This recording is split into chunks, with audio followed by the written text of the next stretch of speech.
Hey there, Dark Sleep Radio listeners. We're diving into another journey through mysterious encounters that'll help you unwind and drift off to sleep. Your stories from all over keep this channel alive, so drop a comment and let me know where you're listening from tonight. I know you're settling in, getting cozy, ready to explore the unknown. These stories about beings from beyond our skies have a way of calming the mind, guiding you toward peaceful rest. Each tale carries its own rhythm, its own whispers of something larger than our everyday world. So get comfortable, take a deep breath, and let the narrative wash over you. The night was eerily calm out on Highway 200, about 40 miles from Missoula. Bobby and I were the last ones left on the repaving crew, wrapping up work near mile marker 84. Our supervisor Ken had gone to meet the tanker truck, leaving us alone in the vast pine forest between Pitoke and Owando. It was late, just past 3 in the morning. The air felt warm for May, probably in the high 50s, with a clear sky stretching endlessly above us. We were leaning against the pickup, our work vests and headlamps on, killing time before the next delivery of asphalt. The silence was so complete you could hear the wind whispering through the trees. Bobby was mid-conversation when he lit a cigarette and pointed up, making some offhand comment about Orion's belt. I looked up, more out of politeness than interest. That's when I saw it. Where stars had been moments before, a massive shape now moved across the sky. It wasn't lit or glowing, just a darker-than-dark patch blocking out the stars. Shaped like a wide, subtle boomerang with no sharp edges, it glided silently overhead. No sound accompanied its movement. No jets, no rotors, nothing. Bobby went completely quiet. We both watched, frozen, as this enormous thing drifted from east to west, passing over the highway and trees. Despite our work lights, it cast no shadow. The stars simply reappeared behind it, as if nothing had ever interrupted the night sky. 10 seconds of absolute silence passed. We just stared, trying to make sense of what we'd seen. The thing moved slower than any aircraft, impossibly huge yet somehow subtle. And then, just like that, it was gone. We were just supposed to be documenting another weird sighting. Tyler and I had this small YouTube channel where we'd check out strange reports around upstate New York. Nothing serious, just a weekend hobby while we worked our day jobs in Albany. This time, we were investigating a claim from Len, a quiet guy in his 60s who said he'd seen 3 white lights drop behind his property line around 2 a.m. on a Tuesday. Len told us he'd hiked out the next day and found a perfectly round 20-foot ring in the moss. His photos showed something odd. The ground looked flat and dry, like something had pressed it down hard. So we drove up that Saturday afternoon, parked on a dirt shoulder, and hiked in with cameras and Tyler's cheap EMF meter. After about 40 minutes, we reached the clearing.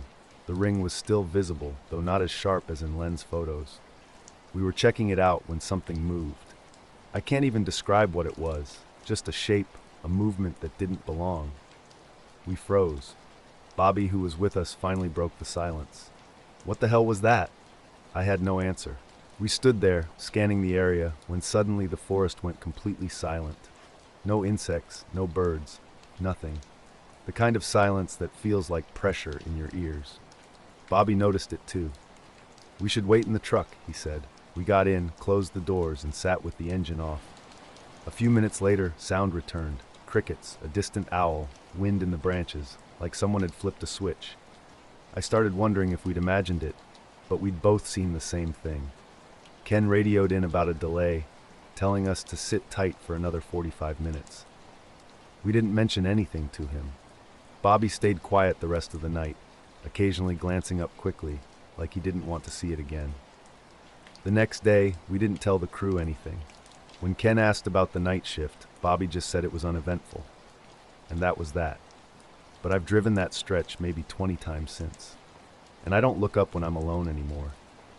We were out in the woods for a couple hours, doing what investigators do, taking drone footage and collecting soil samples, mostly just to say we covered our bases.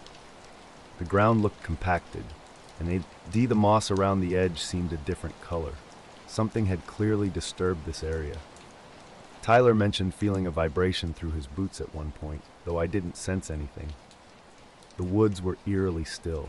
No birds, no insects, just the occasional creak of trees. No wind, no sound. We wrapped up around dusk and headed back to the car, stopping for burgers and joking about how Len might have scared himself over nothing. Back at our apartment, just after 10, something immediately felt wrong. The door handle wasn't fully latched and nudged open when I pushed it. Tyler always double-checks locks, so we entered cautiously, half expecting a break-in. But nothing was missing. Laptops, TV, drawers, all untouched. Yet every mirror in the apartment had been flipped. Bathroom mirror, facing the wall. Full-length mirror in my bedroom turned around. Tyler's dresser mirror lay face down on the carpet, unbroken. We checked the windows, all locked from the inside. We didn't call the police, probably because technically nothing was stolen and there was no forced entry. Just the mirrors. That unsettling detail. The night crawled by in tense silence. Tyler kept the living room lights on. I lay in bed, eyes fixed on the ceiling, feeling watched. Every time I closed my eyes, I sensed someone just outside my peripheral vision.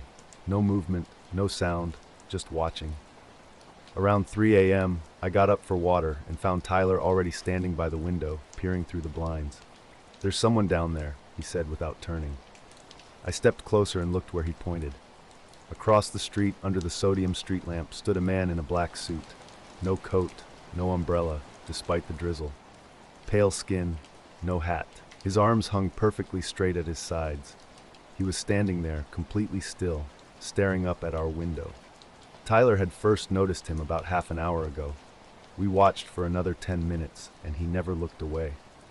I tried taking a photo with my phone, but when I checked, the frame showed only an empty street, no man. Tyler wanted to confront him, but I suggested we wait. After 4 a.m., he walked away. Not rushing, not heading to a car or building, he simply turned and disappeared around the corner. The next day, we both called out of work. I double-checked the locks. Nothing was broken. We discussed our options: report it, ignore it, maybe move. Neither of us felt truly threatened, but we couldn't explain what was happening. That afternoon, we attempted to review the drone footage from the woods. The clips were present, along with the photos and soil sample materials. However, Tyler's handheld footage, the files showing him walking through the ring and discussing the soil, had vanished. Completely gone. Not corrupted or mislabeled, but as if they were never recorded. We checked both my laptop and his SD card, finding the same result. No files past a specific timestamp, right around when we noticed the strange silence in the clearing. Just before bed, I glanced out the window. The street was empty, but one street lamp across from our building kept flickering, on, off, on again, as if someone was playing with its power. I watched for a while, then closed the blinds. The next morning, we said nothing about it, just made coffee and went about our day normally. But this wasn't the end. Late April found me chasing a storm across the Oklahoma plains. I've been doing this for years, freelancing for local news and weather sites. Just me, my truck, and a camera. That afternoon, the sky was an incredible mix of dark gray and green, with an electric feeling in the air. Northwest of Tulsa, on some empty back roads, I was tracking a funnel cloud. The wind howled, dust whirled, and the storm was intensifying rapidly. I pulled over on a gravel shoulder and set up my camera. I was out storm chasing, camera mount, Ed on my tripod, tracking a massive funnel cloud tearing across the flat landscape. My usual focus was on the swirling dust, distant lightning, and the twisting cloud formations. But something caught my eye, a faint shimmer just above the tornado's tip. Zooming in, I realized this wasn't typical storm debris. The object was smooth, metallic, oval-shaped, about the size of a small car. It hovered deliberately, almost purposefully, catching the fading sunlight in an unusual way. Not spinning or tumbling, just sitting there, seemingly observing the storm's edge. My heart raced as I continued filming. Rain started to spit, and the wind intensified. Within 2 minutes, the metallic shape faded behind the shifting funnel, swallowed by the clouds. I packed up quickly and headed back to town, my adrenaline still buzzing. That night, I uploaded the footage to YouTube and shared it on storm chasing forums. By morning, the video had gone viral, generating tens of thousands of views and endless speculation. Some viewers suggested it was a drone, others a light trick or reflection. The next day around noon, things got strange. I received a peculiar phone call from an unidentified number. The caller, claiming to be an insurance agent, asked about potential wind-related brain damage. Their tone was clinical, almost robotic, as if reading from a prepared script. They mentioned routine checks for those involved in high-risk weather events. Confused and slightly unnerved, I denied any issues. When I asked for more information, the line went silent and the caller hung up. Attempting to call back, I discovered the number was disconnected. Then, inexplicably, the footage vanished completely. I chase storms, but after what happened, I keep my distance from funnels and anything that gets too close. Months have passed since that night, and the memory still haunts me. The metallic shape, the strange call, the vanished video. Sometimes I wonder if I imagined it all. But then I remember the shimmer above the funnel cloud burned into my memory. Whatever it wasn't part of any storm I'd ever seen before. I was driving back to California after helping my sister move to Austin, determined to save money by sleeping in my truck instead of getting a motel. Route 62, near 29 Palms, was my route. Hours on the road had worn me down, and I planned to stop for the night after passing the last gas station in Parker. Around 1:30 in the morning, I pulled onto a dirt shoulder. The Mojave night surrounded me. No lights, no cars, just vast emptiness. Stars dotted the sky, dry air hung still, and that low hum of absolute silence enveloped everything. I cracked the driver's window, shut off the engine, rolled my hoodie into a pillow, and quickly fell asleep. I'm not sure what time I woke up, but darkness still held the sky with that pre-dawn feeling. Something felt off. Not a sound, not a movement, just an unsettling sensation like surfacing from a forgotten dream. Initially, I thought maybe something was wrong with my truck. Then the strange events began. My YouTube channel still hosted the video's page, but the footage itself had vanished. No explanation, no takedown notice. When I tried re-uploading from my backup, it wouldn't process. Forum discussions revealed others experienced similar issues. Saved copies corrupted or mysteriously deleted. Odd occurrences multiplied. My phone beeped randomly without notifications. Looking skyward, I'd catch fleeting reflections or quick cloud flashes. Nothing definitive, just hints of something trying to stay hidden. One night driving home from a diner, my radio went completely silent for 5 full minutes. No static, no sound, just absolute silence, though the engine ran normally. A subsequent car check revealed no technical problems. I kept expecting an official contact, maybe requesting the footage or an interview, but nothing came. The memory of that inexplicable moment remains, a shimmer above the funnel cloud that defies explanation. The desert night was eerily still when I woke up. Something felt different, but I couldn't place what. The cab was silent, no phone buzzing, no passing cars, nothing. I sat up and scanned the windows. Every single one was covered in a strange, thick fog.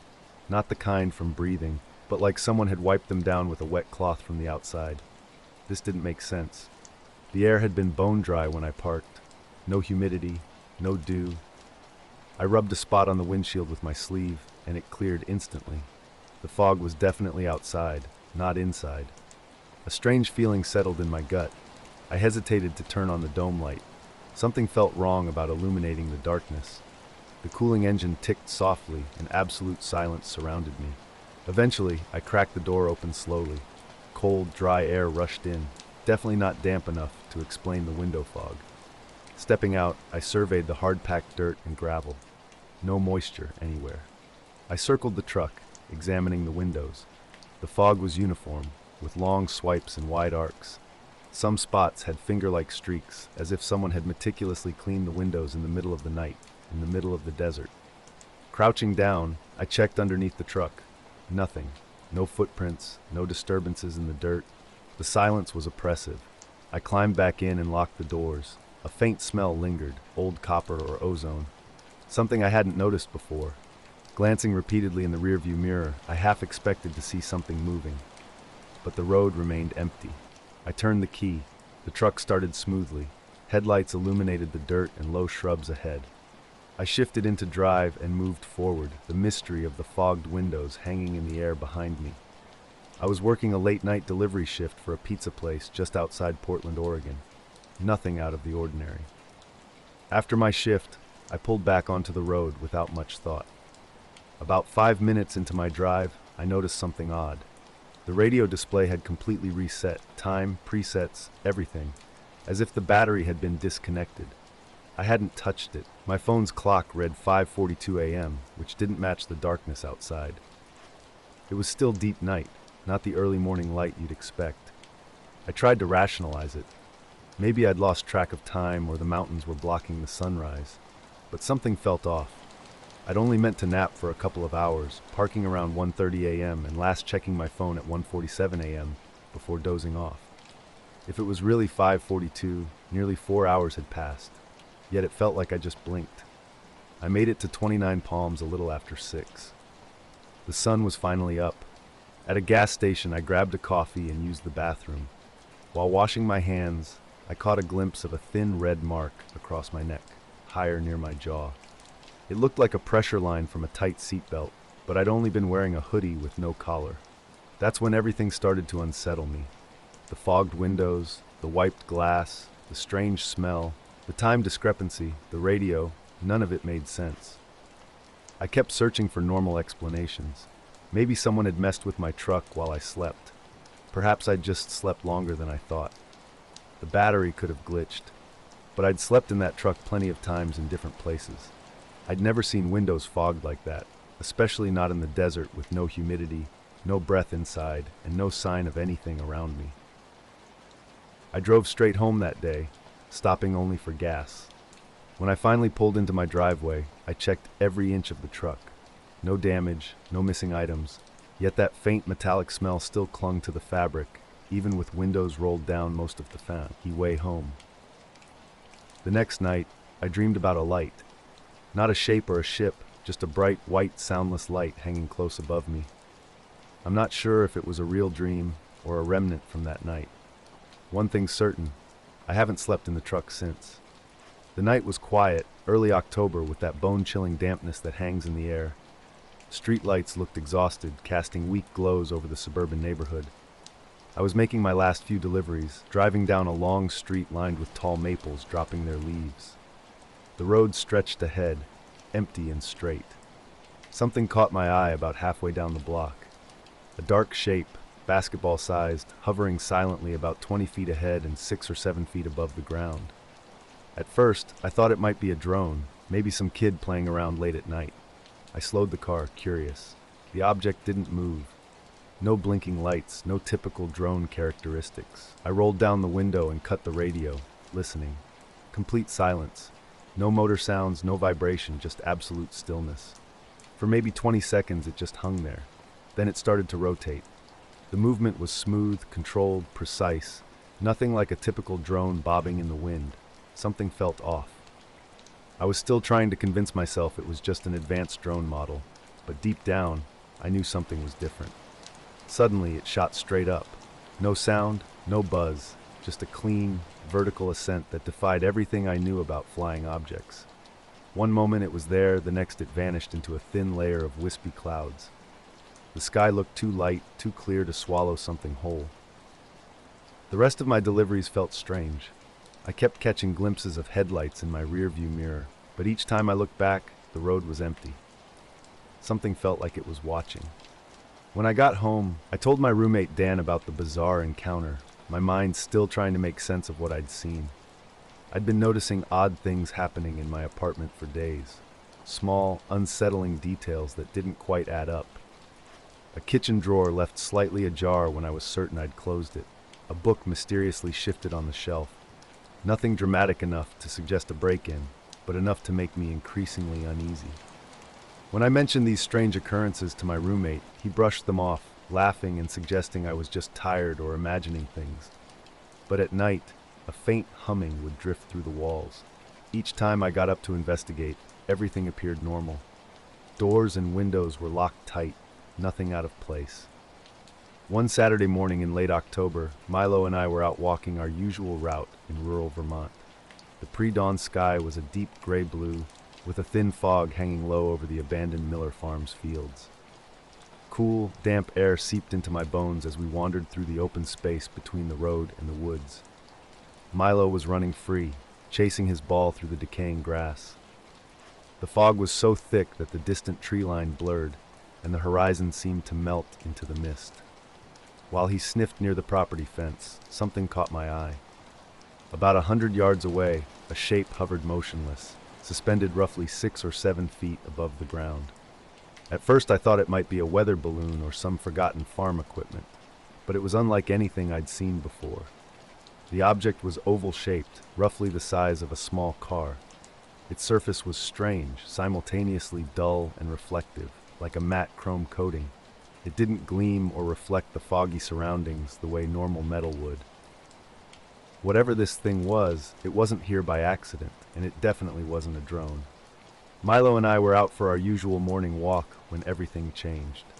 He stopped dead in his tracks, sitting rigidly beside me, completely unlike his normal, energetic self, who would typically be pulling me forward, eager to chase or explore. His ears were pricked up, eyes locked onto something I could barely make out. I tried calling his name, then tugging the leash, but he remained motionless, planted firmly in place. The world around us seemed to have gone unnaturally quiet. No birds chirping, no distant tractor sounds, just an eerie stillness hanging over the field. The shape was too solid to ignore. Unlike the blurry fog and trees, this thing stood distinct and clear. I felt slightly ridiculous standing there, wondering if exhaustion or imagination was playing tricks on me. But Milo's behavior told me something was different. After what might have been 5 minutes or longer, Milo suddenly snapped out of his trance and started pulling me forward again. I glanced down to check my watch, and when I looked back, the shape had completely vanished. No sound, no movement, just empty space where something had definitely been moments before. My dog seemed unsettled. His tail hung low, and he kept looking back at the spot we'd just left. We finished our walk faster than usual. Later that day, I mentioned the incident to Hank, my neighbor who knew the area well. He looked skeptical. "Nothing's out in that field," he said. "Just some old mill scrap." But I knew what I'd seen, or thought I'd seen, and Milo's reaction was what convinced me something unusual had happened. For days afterward, I watched the field carefully during our morning walks. Everything appeared normal. Fog rolling in, grass growing, crows calling from nearby trees. But the memory of that morning lingered, unexplained and strange. The fog was thick that morning, and a strange sensation crept over me. Something seemed to be watching from the field's edge. Milo's ears would twitch, his gaze fixed on an empty space I couldn't perceive. I'd asked Hank about local stories, and he'd mentioned only the usual legends, tales of strange lights or sounds that nobody truly believed. The memory of that silent, hovering shape and Milo's frozen stance still gives me pause. I've considered returning to the field at night, but something holds me back. I can't explain what I saw that morning.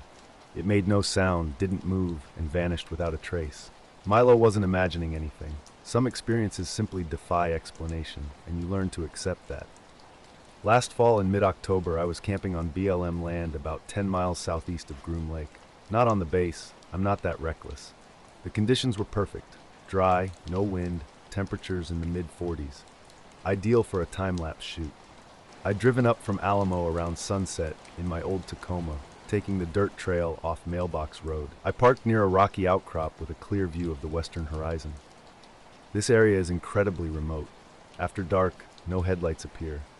No towers, no fences, just sagebrush, gravel, and an endless sky. My gear was set up about 50 yards from the truck. A Sony A7 on a slider rig, pointed northwest with an intervalometer shooting one frame every 10 seconds. A portable battery pack provided power for the entire night. My goal was capturing the Milky Way's rotation, maybe catching a few satellites or meteors if luck was on my side. Around 8:45, stars began emerging crystal clear. No planes, no noise, just cricket chirps and my camera's occasional click. I laid on my sleeping pad beside the tripod, letting my eyes adjust. Everything seemed normal. The Big Dipper hung high. Mars sat low over the hills. Orion began climbing behind me. Sometime after 11, I wasn't watching the time closely. A single light appeared low on the ridge. Not a plane. It didn't blink. Just a steady white dot, brighter than a star, about the size of Venus on a clear night. It rose slowly, maybe 5 degrees above the ridge. I was out there, camera set up, when something caught my eye. A light Jew. Stent hung in the sky, completely motionless. I've flown drones for work, so I know their sound. But this, absolute silence. No whirring, no rotor wash, nothing. For about a minute, it just sat there. Then, without warning, it split into three lights. Two smaller lights peeled off horizontally, one left, one right. They formed a perfect triangle, hanging absolutely still. Then they started moving, the left light drifting north, the right sliding south, while the original light remained fixed. I stood up and grabbed the camera, trying to keep my hand steady. On the screen, three distinct lights were clear. No navigation markers, no strobes. These weren't stars or planes. Their movement was too deliberate, too precise. The outer lights began curving back toward the center, not quickly, but smoothly. When they touched the central point, the entire light simply winked out, vanished. No sound, no departure, no fade, just gone. I stood frozen, listening. Nothing. No wind, no insects, just the camera's faint time-lapse tick. I kept recording for 2 more hours. Nothing else appeared. Back home, I transferred the footage. Reviewing it frame by frame revealed something extraordinary. At frame 979, a light appears. By frame 985, it splits. From frames 1002 to 2011, 3 lights hold formation. Then by frame 1027, it's a single light again. Frame 1030 completely disappeared. I checked the technical data. No exposure issues, no light leaks, just clean, crisp frames. Slowing it down revealed static, perfect dots moving with impossible precision. I showed Mike from work, who does drone mapping. He looked, asked where I shot it. When I explained, he just handed the laptop back, muttering, "Heat mirage." But I knew it wasn't. Not in 40-degree night air. The early morning walk with Baxter started like any other. It was around 4 a.m., and the neighborhood sat quiet on the edge of town where houses become sparse and streetlights fade into darkness. The sky was clear, moonless, with a few stars barely visible above the rooftops. A sharp, cold spring air hung around us. Baxter was more energetic than usual, tugging hard on the leash. Hoping to burn off some of his excess energy, I grabbed his leash, threw on my jacket, and stepped outside. The neighborhood remained silent, except for the soft crunch of gravel under my boots and Baxter's nails clicking against the pavement.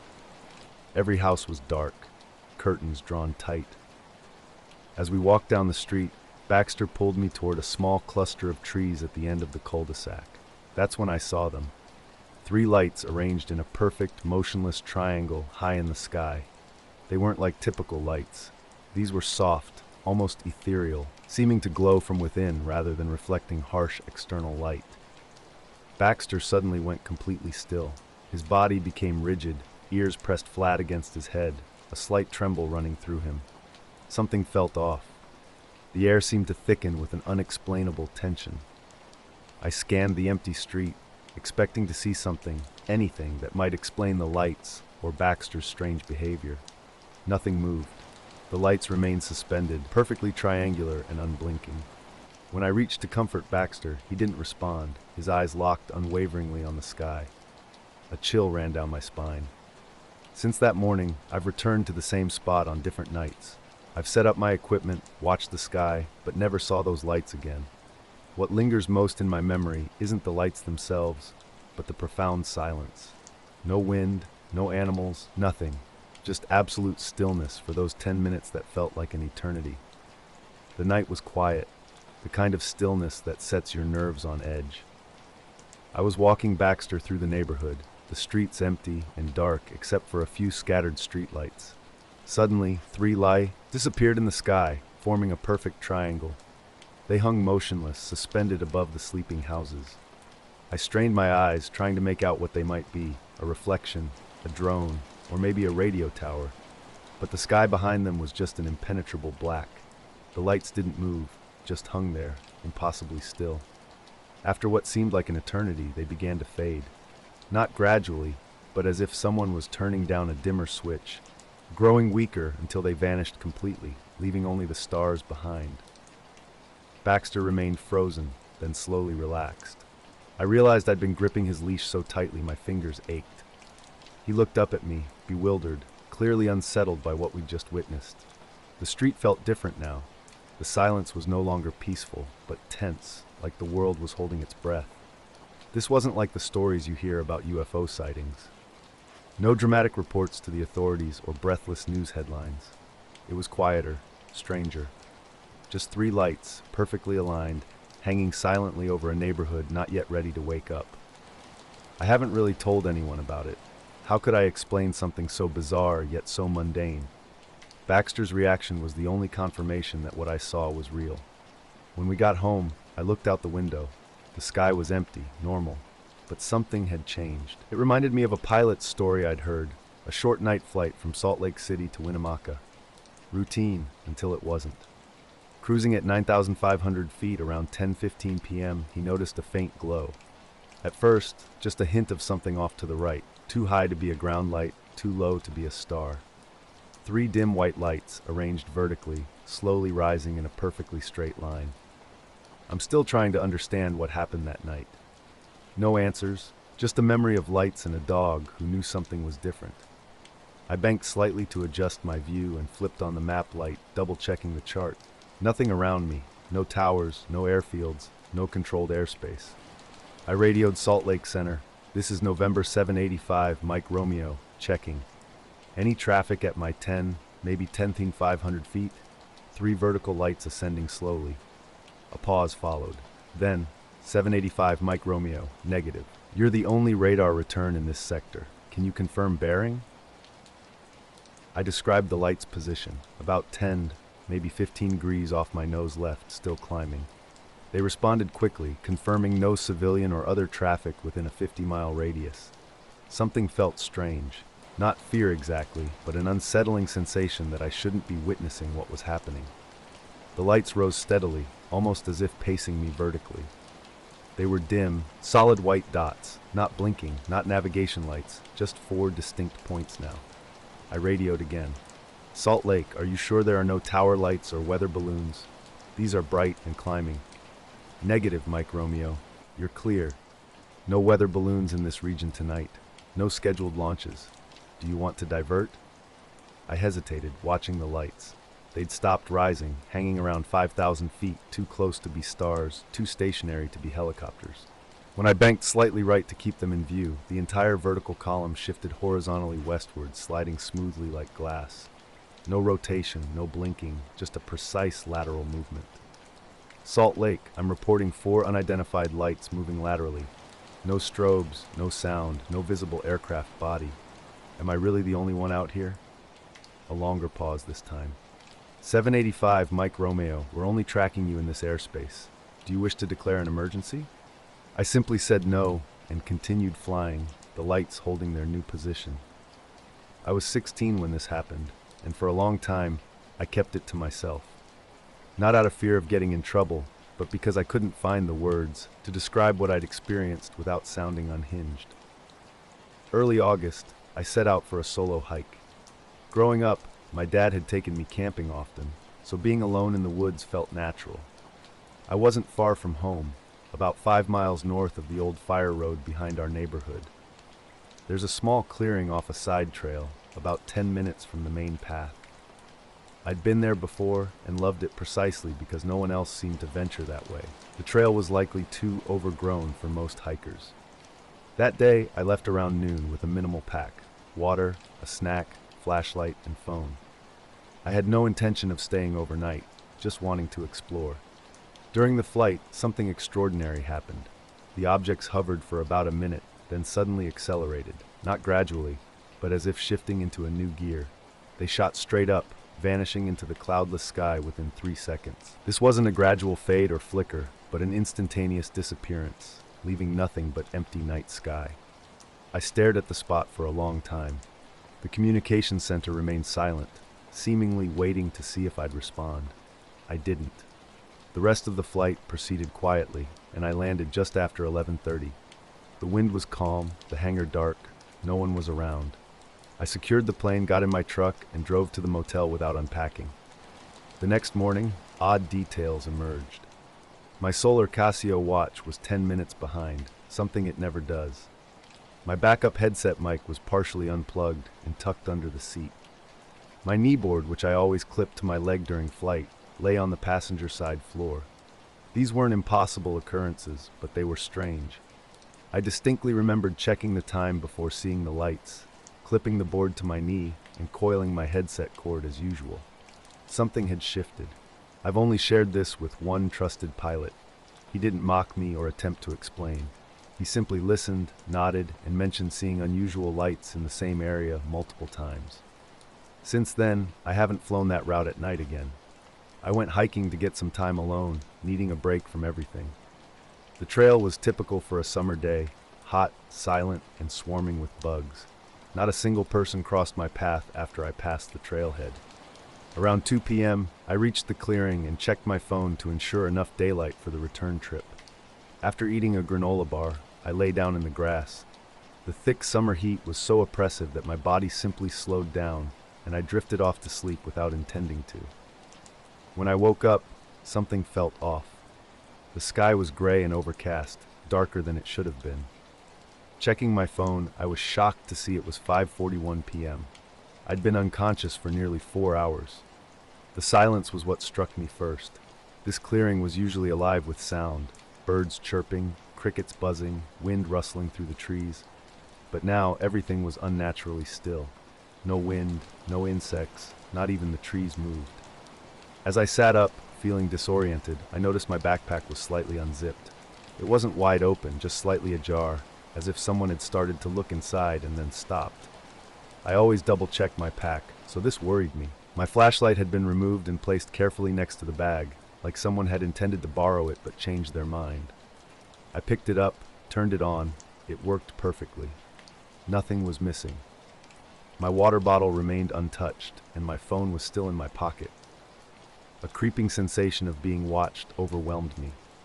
I found myself backing toward the center of the clearing, scanning the tree line for any sign of movement.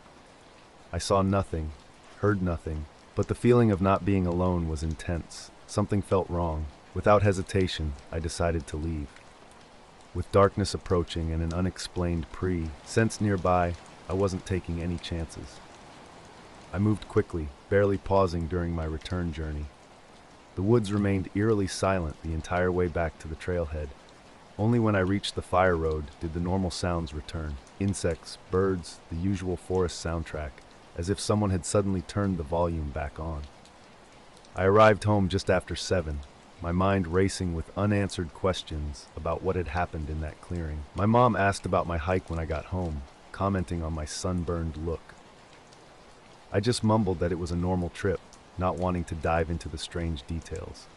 Honestly, I wasn't even sure how to explain what had happened. That night, while lying in bed and casually deleting old photos, I stumbled across a video thumbnail I didn't recognize. No timestamp, just a dark and grainy first frame showing a faint outline of trees. Curious, I tapped it. The video was short, about 12 seconds long, and incredibly shaky, as if the person recording was trying to be discreet or didn't realize they were filming. From the tree line, maybe 30 feet away, it captured me sleeping in the clearing. I was exactly as I remembered waking up, curled on my side, arms tucked under my head. The camera angle remained completely still. Whoever held the phone was crouched low, keeping a fixed, slightly zoomed shot of me before abruptly cutting to black. No sound, no movement, just darkness. I stared at the clip for what felt like forever, my mind racing. When I checked the file details, nothing made sense. No date, no time, no GPS tag, just a random file number that didn't match any of my other videos. It shouldn't have been there. I scanned through my entire phone. Everything else looked normal. No weird files, no deleted apps, no signs of tampering. But the video was undeniably real. I replayed it with volume up, and there it was. Soft, slow breathing. Human-like, but not quite human. Sleep was impossible that night. I kept getting up, checking the window, peering into the closet, making sure my phone was exactly where I'd left it. I didn't tell a soul about the video. Part of me wanted to delete it, but something held me back. The next morning, I meticulously went through my backpack. Everything was perfectly in place. No dirt, no scratches, no indication of forced entry. The flashlight worked fine. The zipper was intact.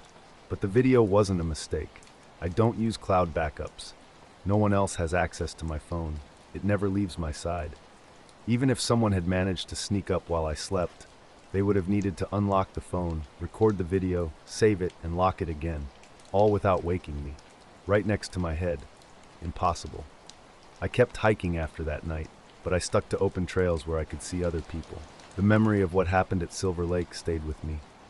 Every once in a while, I'd get this feeling that someone was behind me. Not close, but just far enough to stay out of sight. We were out near Prescott, Arizona, by Silver Lake on a perfect evening. The air had cooled down after a hot day, making it comfortable to sit outside long after sunset. The sky was crystal clear, packed with stars and no moon in sight. Me, Nate, Jen, and Carlos had driven out there after dinner, finally making good on our plan to do some stargazing. It was only about a 20-minute drive from town, and the lake is usually quiet at night, just the occasional fisherman or camper around. We arrived around 9 p.m. and the parking lot was nearly empty. We grabbed some blankets, lawn chairs, and a few beers, then headed down to the water's edge. The lake was like a natural mirror in the still air. At first, we just lay back, pointing out constellations. Orion, the Big Dipper, making the usual stargazing small talk. It was peaceful, with only crickets and water lapping against rocks breaking the silence. Then Jen, who always likes looking down at the water, nudged me. "Hey, look at that," she said, pointing to a soft, steady light reflecting on the lake's surface. It wasn't from any flashlight we'd brought, just a gentle, pale blue glow flickering in the middle of the lake. I looked up, scanning the empty sky. No airplanes, no drones, no boats. Carlos just shrugged it off, suggesting maybe it was a fishing boat. I found a video of that night later, but that video disappeared a few months afterward.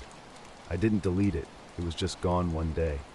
I searched every folder, ran multiple searches, plugged it into my laptop. Nothing. It was like the video deleted itself. But I remember it clearly. The way I looked lying there, how the trees moved behind me, and especially the breathing that seemed to speed up just before the video ended. Like whatever was filming was getting closer. I stopped going to that clearing after that. The memory haunts me, always just at the edge of my perception. We sat by the lake, quiet and tense. The shore across from us was empty, no lights, no movement. The water lay flat with no unusual ripples or wakes. I tried to find a rational explanation, thinking maybe it was a reflection from the campground, but that area was dark and had been closed since early spring. The light just hung there in the water, steady and strange.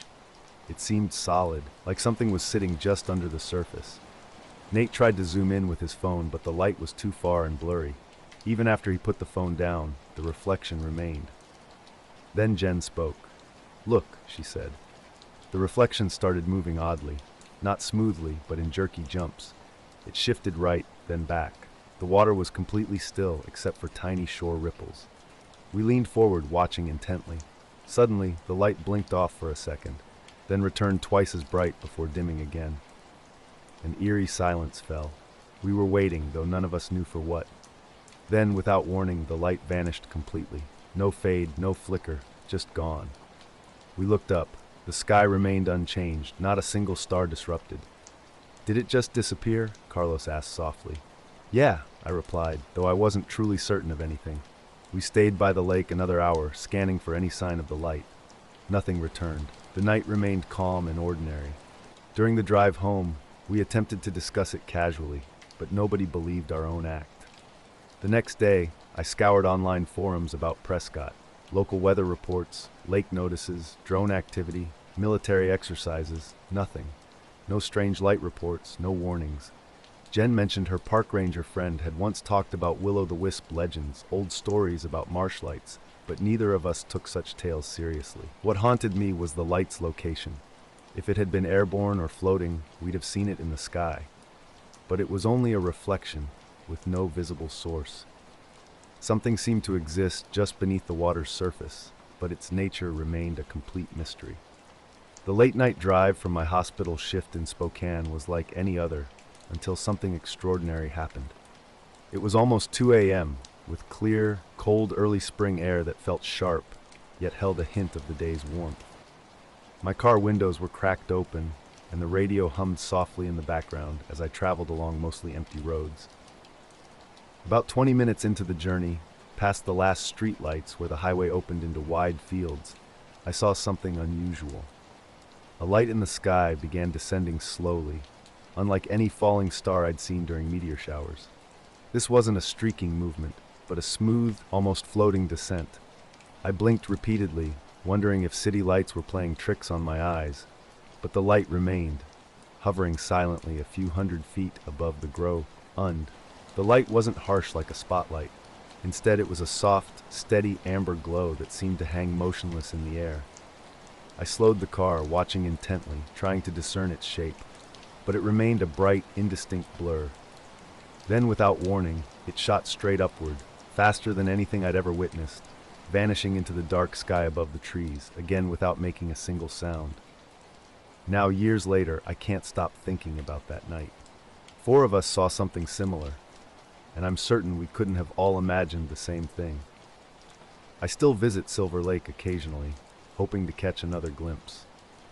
The lake has been quiet since then, with no strange lights or unusual reflections. Yet on calm, starry nights, I find myself staring into the water, half expecting to see that pale blue glow flickering just beneath the surface. I was driving back home from Denver to Boise, battling through a long haul in one go. Late October meant chilly nights and empty roads. After 10 hours behind the wheel, exhaustion was creeping in near Twin Falls, Idaho. Around midnight, I was struggling to stay focused. My heart was racing, but not from fear. It was a strange mix of confusion and tension. Something had caught my eye earlier, something that didn't make sense. When I got home, I told Sarah about it. She brushed it off, suggesting it was probably just a satellite or drone. But I knew what I saw. Drones don't move like that, not at that height, not that silently. In the following days, odd things started happening.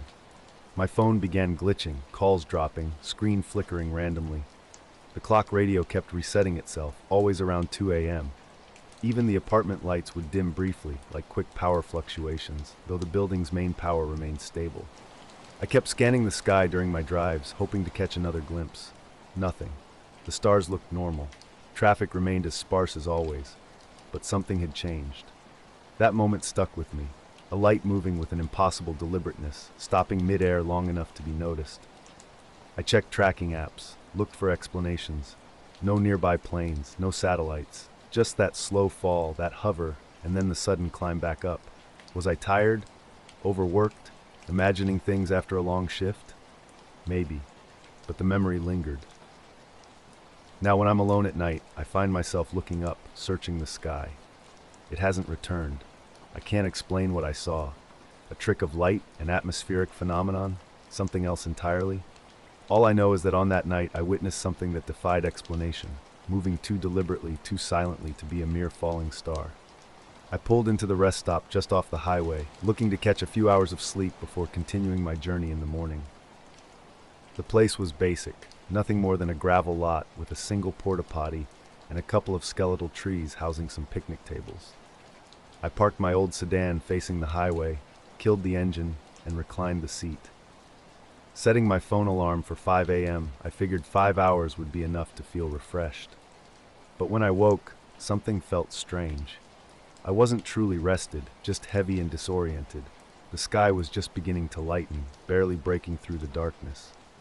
Checking the dashboard clock, I saw it was 5:10 a.m., right on schedule. Then I noticed the gas gauge. Empty. That didn't make sense. I'd filled up at a station about 50 miles back and was always careful with fuel.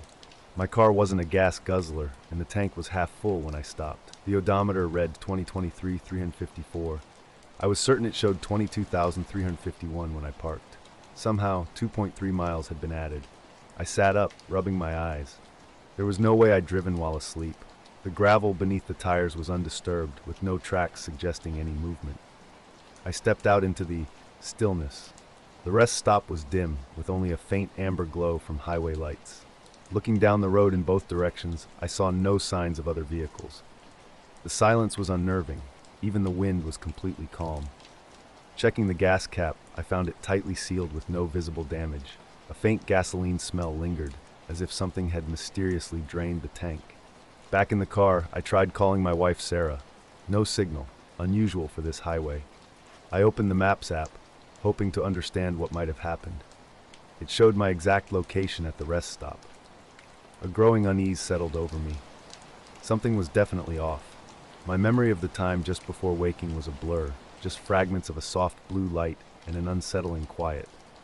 The rest stop was eerily quiet, with a strange vibration pulsing underneath the ground. I'd been sitting there for a while, trying to make sense of the odd mileage difference on my car and the faint sounds around me.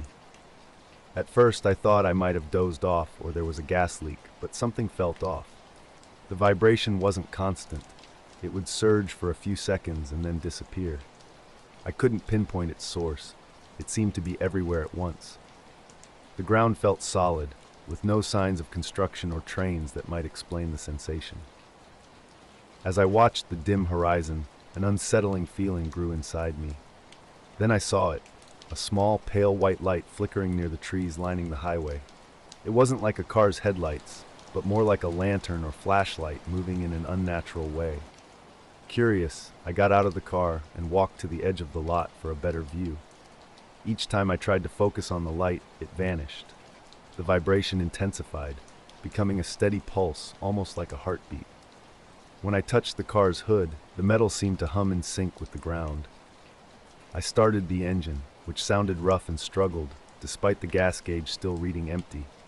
The sound echoed through the deserted rest stop. After a few moments, both the mysterious light and the vibration faded completely. I drove off slowly, the car seemingly fine, except for the fuel reading. I planned to find a gas station soon and fill up, hoping to shake off the strange experience. At my workbench in the garage, I'd been messing around with my ham radio setup late one Saturday night. My name is Mark, and I live near Flagstaff, Arizona, a place where the night sky feels so dark it's like space is right on top of you. Perfect for radio and stargazing, but also, as I'd learned, for some weird stuff you can't quite explain. My radio gear is all pretty old school, nothing fancy, just stuff I've pieced together over the years. Antennas I built myself, and a couple of receivers. I'm not a pro, just a guy who enjoys the quiet and the challenge of picking up signals. Usually I listen to weather stations or chat with folks in nearby states. But that night, I decided to try scanning some higher frequencies, the kind that don't get much traffic. After tuning for maybe an hour, I caught something strange. It wasn't a normal signal like Morse code or any standard digital transmission I'm used to. Instead, it was a rhythmic pulse, steady, almost like a heartbeat. Later, when I told Sarah about what happened, she just raised her eyebrows.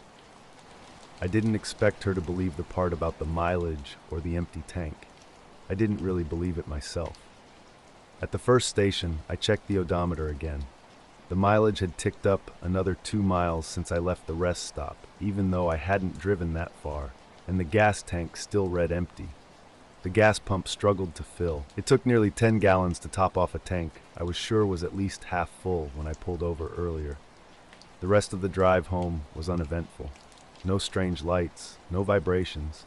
My phone got signal again once I hit own. I've thought a lot about what happened, especially that weird vibration and the light flickering near the trees. I'm not sure if it was something mechanical, some glitch with the car, or something else. The only thing I'm certain of is that I woke up feeling like I'd slept for hours in one place, but my car had apparently gone somewhere else, at least a couple of miles without me moving it. And the gas tank was empty when it shouldn't have been. Whatever it was, it left no sign except that little patch of empty gravel and an odometer that didn't add up. Mechanical and deliberate, the signal was unlike anything I'd encountered before. Not random static or interference, but a pattern that echoed Morse code, yet remained indecipherable. I leaned in, adjusting the squelch and fine-tuning the receiver. The pulses continued, steady and persistent. My logbook came out, and I started recording times and signal strength. Something felt intentional about these transmissions, as if an unknown intelligence was attempting communication. Determined to trace its origin, I deployed the directional antenna I'd built. Slowly sweeping, I turned the antenna in small increments, watching the signal strength meter. The pulse intensified as I moved toward the southern sky, then southwest, and finally straight upward. I paused, taking a step back. The strongest signal wasn't coming from any earthly source. It was emanating directly overhead. Multiple sweeps confirmed the same result. These pulses were most powerful when aimed vertically, suggesting an origin beyond our atmosphere. This made no sense. I'd heard stories about space signals, but nothing that came through on standard equipment like mine. Changing bands and frequencies yielded no new insights. The pulse remained fixed on a single, unfamiliar frequency. I called Jerry, a fellow ham operator living nearby, to share my discovery. He was skeptical, suggesting satellite or weather balloon interference. Yet neither of us could explain the signal's rhythmic precision. We agreed to investigate together the following night. When Jerry arrived, the desert was calm, a clear, crisp evening with a light wind rustling the scrub. He brought a more powerful receiver and a notebook filled with charts and frequencies. We set up on my back patio, away from house lights. The pulses continued, as consistent as before. Jerry aimed his antenna upward and the signal peaked. I matched his angle, confirming the source was directly above us. His usual joke about aliens felt muted, his trademark smirk absent. An unusual silence hung between us, as if the night itself was holding its breath. Something extraordinary was happening, and we both knew it. Late one night, tracking a peculiar signal, we noticed something unusual. The pulses weren't perfectly consistent. They'd fluctuate like a breathing rhythm, feeling almost organic rather than mechanical. Hours passed as we monitored, and I kept scanning the sky. No aircraft, satellites, or moving lights were visible. Around 2 a.m., everything changed. The pulses gradually faded and then stopped completely. Suddenly, the stars seemed unnaturally bright and sharp. The air felt different, thicker, with a barely perceptible low hum. Jerry stretched and suggested the signal source might have moved on or taken a break, but I wasn't convinced. As we packed up, a faint bluish glow caught my eye near the horizon. It hovered low above the distant mountains, too steady and low to be a plane or weather balloon. It was like a spotlight from an invisible machine. Jerry casually mentioned it might be a power station or a flare, but I remained skeptical. That night, sleep eluded me. The signal, the glow, the hum, they kept replaying in my mind. I couldn't shake the feeling that I'd heard something not meant for me, or that something had been watching through radio waves. In the days that followed, I tried listening again. The pulses never returned. The sky appeared normal and the glow was gone. I checked every possible source, local airports, government stations, space agency updates. Nothing matched my experience. Now in the quiet of my garage, I often find myself staring at the antenna pointed skyward, waiting. The pulse hasn't returned, but the mystery lingers. What was up there that night, creating those strange rhythms just beyond my reach? It all started on a late Sunday afternoon in early October. I was flying my drone in the field behind my house, a hobby I'd picked up about 6 months earlier to unwind after work. I'm Jake, by the way, living in a quiet suburb outside of Boise, Idaho. Surrounded by open fields and wooded patches, it's an ideal spot for drone flying. Plenty of space, few people, and on that day, perfect weather. Mostly clear skies, scattered clouds, and a light western breeze. I'd been flying my drone along my usual route, doing slow circles over the field and snapping landscape photos. My tablet showed the live feed from the drone's camera, giving me a perfect view from above. At some point, I decided to push it up near the 400 feet legal altitude limit. The drone's app always warns you when you're getting close to that cap and prevents you from going higher. As I ascended, the trees shrank and roads looked like thin lines on a map. The silence up there felt incredibly peaceful, disconnected from everything below. About 20 minutes into the flight, I started bringing the drone back down. While reviewing the live feed, something strange caught my eye. A dark, shapeless form was moving alongside the drone, hovering nearby and matching its exact speed and direction. It didn't look like a bird, no wing movements, no sound, just a vague, shadowy silhouette. I stopped the drone to get a better look. The shadow remained perfectly still, floating right next to the device. I tried moving the drone left and right, and the shadow shifted in perfect sync. This wasn't a lens smudge or technical glitch. The shape was distinct, rounded and uneven, almost like an oversized bat. But we don't have bats that large in this area. At 390 feet, just under the altitude limit, something this big shouldn't be possible.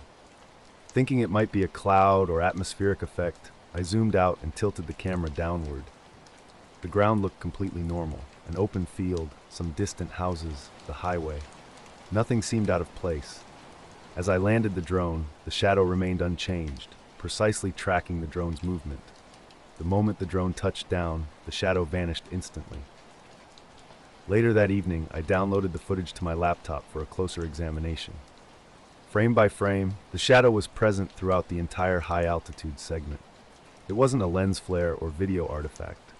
Something unexplained had been right there with my drone, and I couldn't explain what. My drone captured something unusual that day.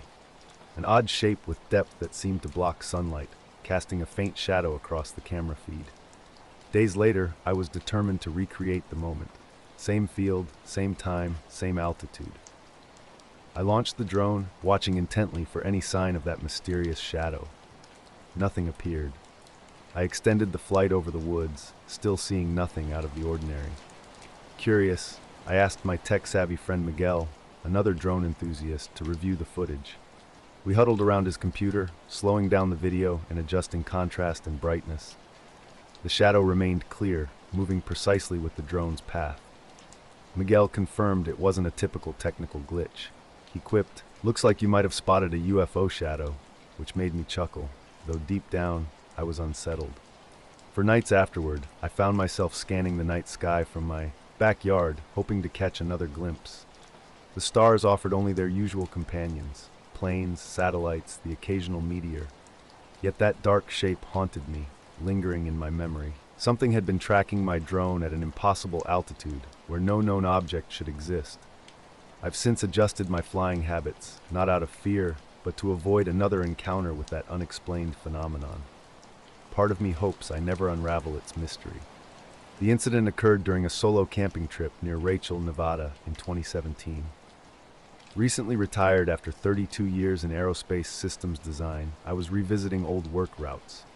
The area's legendary status meant nothing to me. I was drawn to its profound stillness.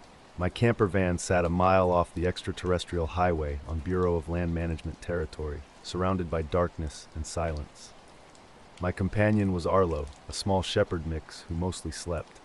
That night around 9:30, I sat in a folding chair, sipping tea and listening to the breeze rustling through creosote bushes. The sky was cold and crystal clear, unobstructed by clouds. The night sky was a canvas of stars, countless and deep. I wasn't really paying attention at first. Arlo lay beside the van, his chin resting on his paws, in that half-awake state dogs sometimes have. Something felt strange. At first, I couldn't pinpoint what. You know how staring at stars can make them seem like they're moving in your peripheral vision? I thought it was just that. But then it got weird. A specific patch of stars overhead wasn't behaving normally. They weren't twinkling like the others. Instead, they flickered, not randomly, but in a precise sequence. About the size of a dinner plate held at arm's length, this tight cluster of stars would blink in a rhythmic pattern. 3 would go dark, then light up, followed by 4 surrounding them in a consistent rotation. I stood up and walked away from the van, checking to ensure it wasn't a window reflection. The phenomenon persisted. I even wiped my glasses, though they were clean. For 2 full minutes, I watched. I counted 27 complete cycles before it suddenly stopped. Just like that, the stars returned to normal, twinkling innocently, as if nothing had happened. Arlo was now standing, ears alert, staring in the same direction. His tail hung low, motionless. 30 seconds later, a sound emerged. Faint but distinctly unnatural. Not wind, not wildlife. A deep mechanical whine, like a CRT TV's hum, but lower, almost below hearing. The sound seemed to surround me completely. Then movement caught my eye. Not in the sky, but on the ground where the scrub thins out. Something passed between me and the horizon. Not a shape, but a distortion. Like heat waves, but colder. The air shimmered in a slow, deliberate arc before vanishing. I remained frozen. Arlo was absolutely still, not a sound from him. Suddenly everything went quiet. The wind died. No insects, no distant highway noise. It was as if someone had hit mute on the entire world. That's when I noticed our shadows. Mine stretched west, which seemed normal, but something was off. They looked wrong, somehow different, though I couldn't immediately explain how. I was out walking my dog, Pippa, a mutt, on a trail behind our house in the outskirts of Asheville. It was late afternoon in early fall, with crisp air and trees just beginning to turn gold and red, those colors that hint winter is approaching, but not quite here. The trail was mostly quiet. The moon hung low behind me when I noticed something odd. A second shadow, faint and moving in the opposite direction. suggested something behind the sky was casting its own light. When I looked up, that familiar star cluster had vanished. Not flickering this time, but completely gone, like someone had cut a perfect oval hole in the sky. No stars, no clouds, just absolute nothing. It didn't move, yet I felt it was moving, or watching. Not looking, but watching. I can't explain the difference, but I felt it deep in my gut. Slowly, I backed toward the van. Arlo, my dog, followed silently. I kept my eyes fixed on that blank spot, fumbling for the door handle and climbing inside. I didn't turn on the lights, just sat in darkness, listening intently. About 10 minutes later, I peeked through the windshield. The oval had disappeared. Stars twinkled normally again. But then I saw something else, a faint, pale, blue-white horizontal line just above the northern ridge. It hovered for maybe 30 seconds before dropping straight down behind the hills. No arc, just a perfectly vertical descent as if guided by invisible rails. I remained in the van for the rest of the night. Arlo lay beside me, ears head on my thigh. Occasionally, he'd look toward the window and emit a low, warning growl. By sunrise, everything seemed normal. Birds chirped, the breeze returned. It almost made me doubt what I'd witnessed. But I know what I saw. I worked on satellites for years, building systems that track objects in low Earth orbit with centimeter-level accuracy. I understand how light behaves, how shadows work, how stars twinkle. This wasn't a satellite or a plane. Those stars weren't blinking. They were blocked. Something massive moved through them. Something with distinct edges. Something big enough to leave a hole in the night sky. I was out walking Pippa through the trail that winds through a dense patch of trees, enjoying the quiet morning. The path was scattered with fallen leaves, and Pippa was sniffing around, occasionally chasing a bird or squirrel. I deliberately left my phone in my pocket, wanting to be fully present and clear my head after a long week at the bookstore. Pippa was more restless than usual, so I let her off the leash. That's when I saw it, about 50 feet ahead, hovering silently above the treetops. A large object, maybe 10 feet across, with a flat oval shape. Its surface was matte and dark, without any blinking lights or markings. It looked like a drone, but unlike any I'd ever seen before. My heart started racing. I stopped walking and stared, trying to make sense of what I was seeing. When I reached for my phone to take a picture, the screen instantly went black. No warning, no freeze, just completely dead. I tried everything, pressing the power button, holding it down, plugging it into my portable charger. Nothing worked. The craft remained motionless, suspended in the air, as if watching me. An unsettling feeling crept over my skin. I tried to rationalize it, maybe a new type of experimental drone or an unusual weather balloon. But something felt off. Pippa remained calm, wagging her tail and looking up at me expectantly. After a few minutes, I decided to turn back toward the trailhead. I kept glancing over my shoulder, but the object didn't move. No sounds, no lights, just hanging there silently. When I reached my car, I tried the phone again, still dead. At home, as the sun set around 6:30, I examined the phone more closely. I took it apart, checking for any signs of damage. No water damage, no cracked screen. It felt completely normal, but the screen remained dark. I left it plugged in overnight, hoping it would somehow revive. The next morning, the phone was still unresponsive. I called my friend Leah, who knows a bit about tech, to see if she had any insights. I'm Ed Harrow, 68 years old now, a retired radar operator who spent most of my career at a military base in Montana, watching the skies for anything unusual. My job was straightforward.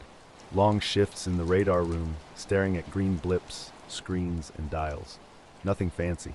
One night in '94, during a graveyard shift from 3 a.m. to 11 a.m., I was working alone.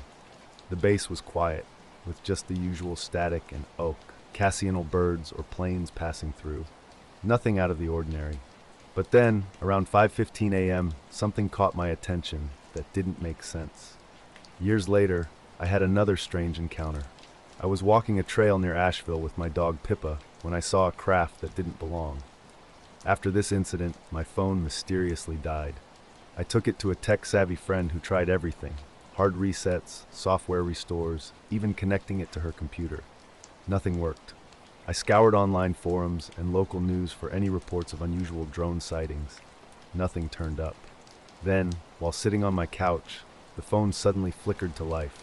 It booted up normally, with all my apps, photos, and messages intact. The timing felt too strange to be a simple battery issue. In the days that followed, Pippa became increasingly agitated near the trail. She would freeze, stare at the trees, and emit low growls I'd never heard before. Once, she even refused to go onto the trail. I returned to the location several times, but found no trace of the craft. No strange lights, no unusual sounds, just normal forest noises. Since then, my phone has experienced random glitches. The camera app crashes when opened, and the flashlight turns on by itself for no reason. Nothing serious, but enough to keep me unsettled. I don't know what I saw that day or why my phone died the way it did. I'm not even sure if it was something from this world. All I know is that quiet afternoon on the trail doesn't add up. Whatever that thing was, it wasn't interested in being found, just watching. I never thought much about sharing this story. In fact, I kept it to myself for years. But it's been nagging at me, and now, here it is.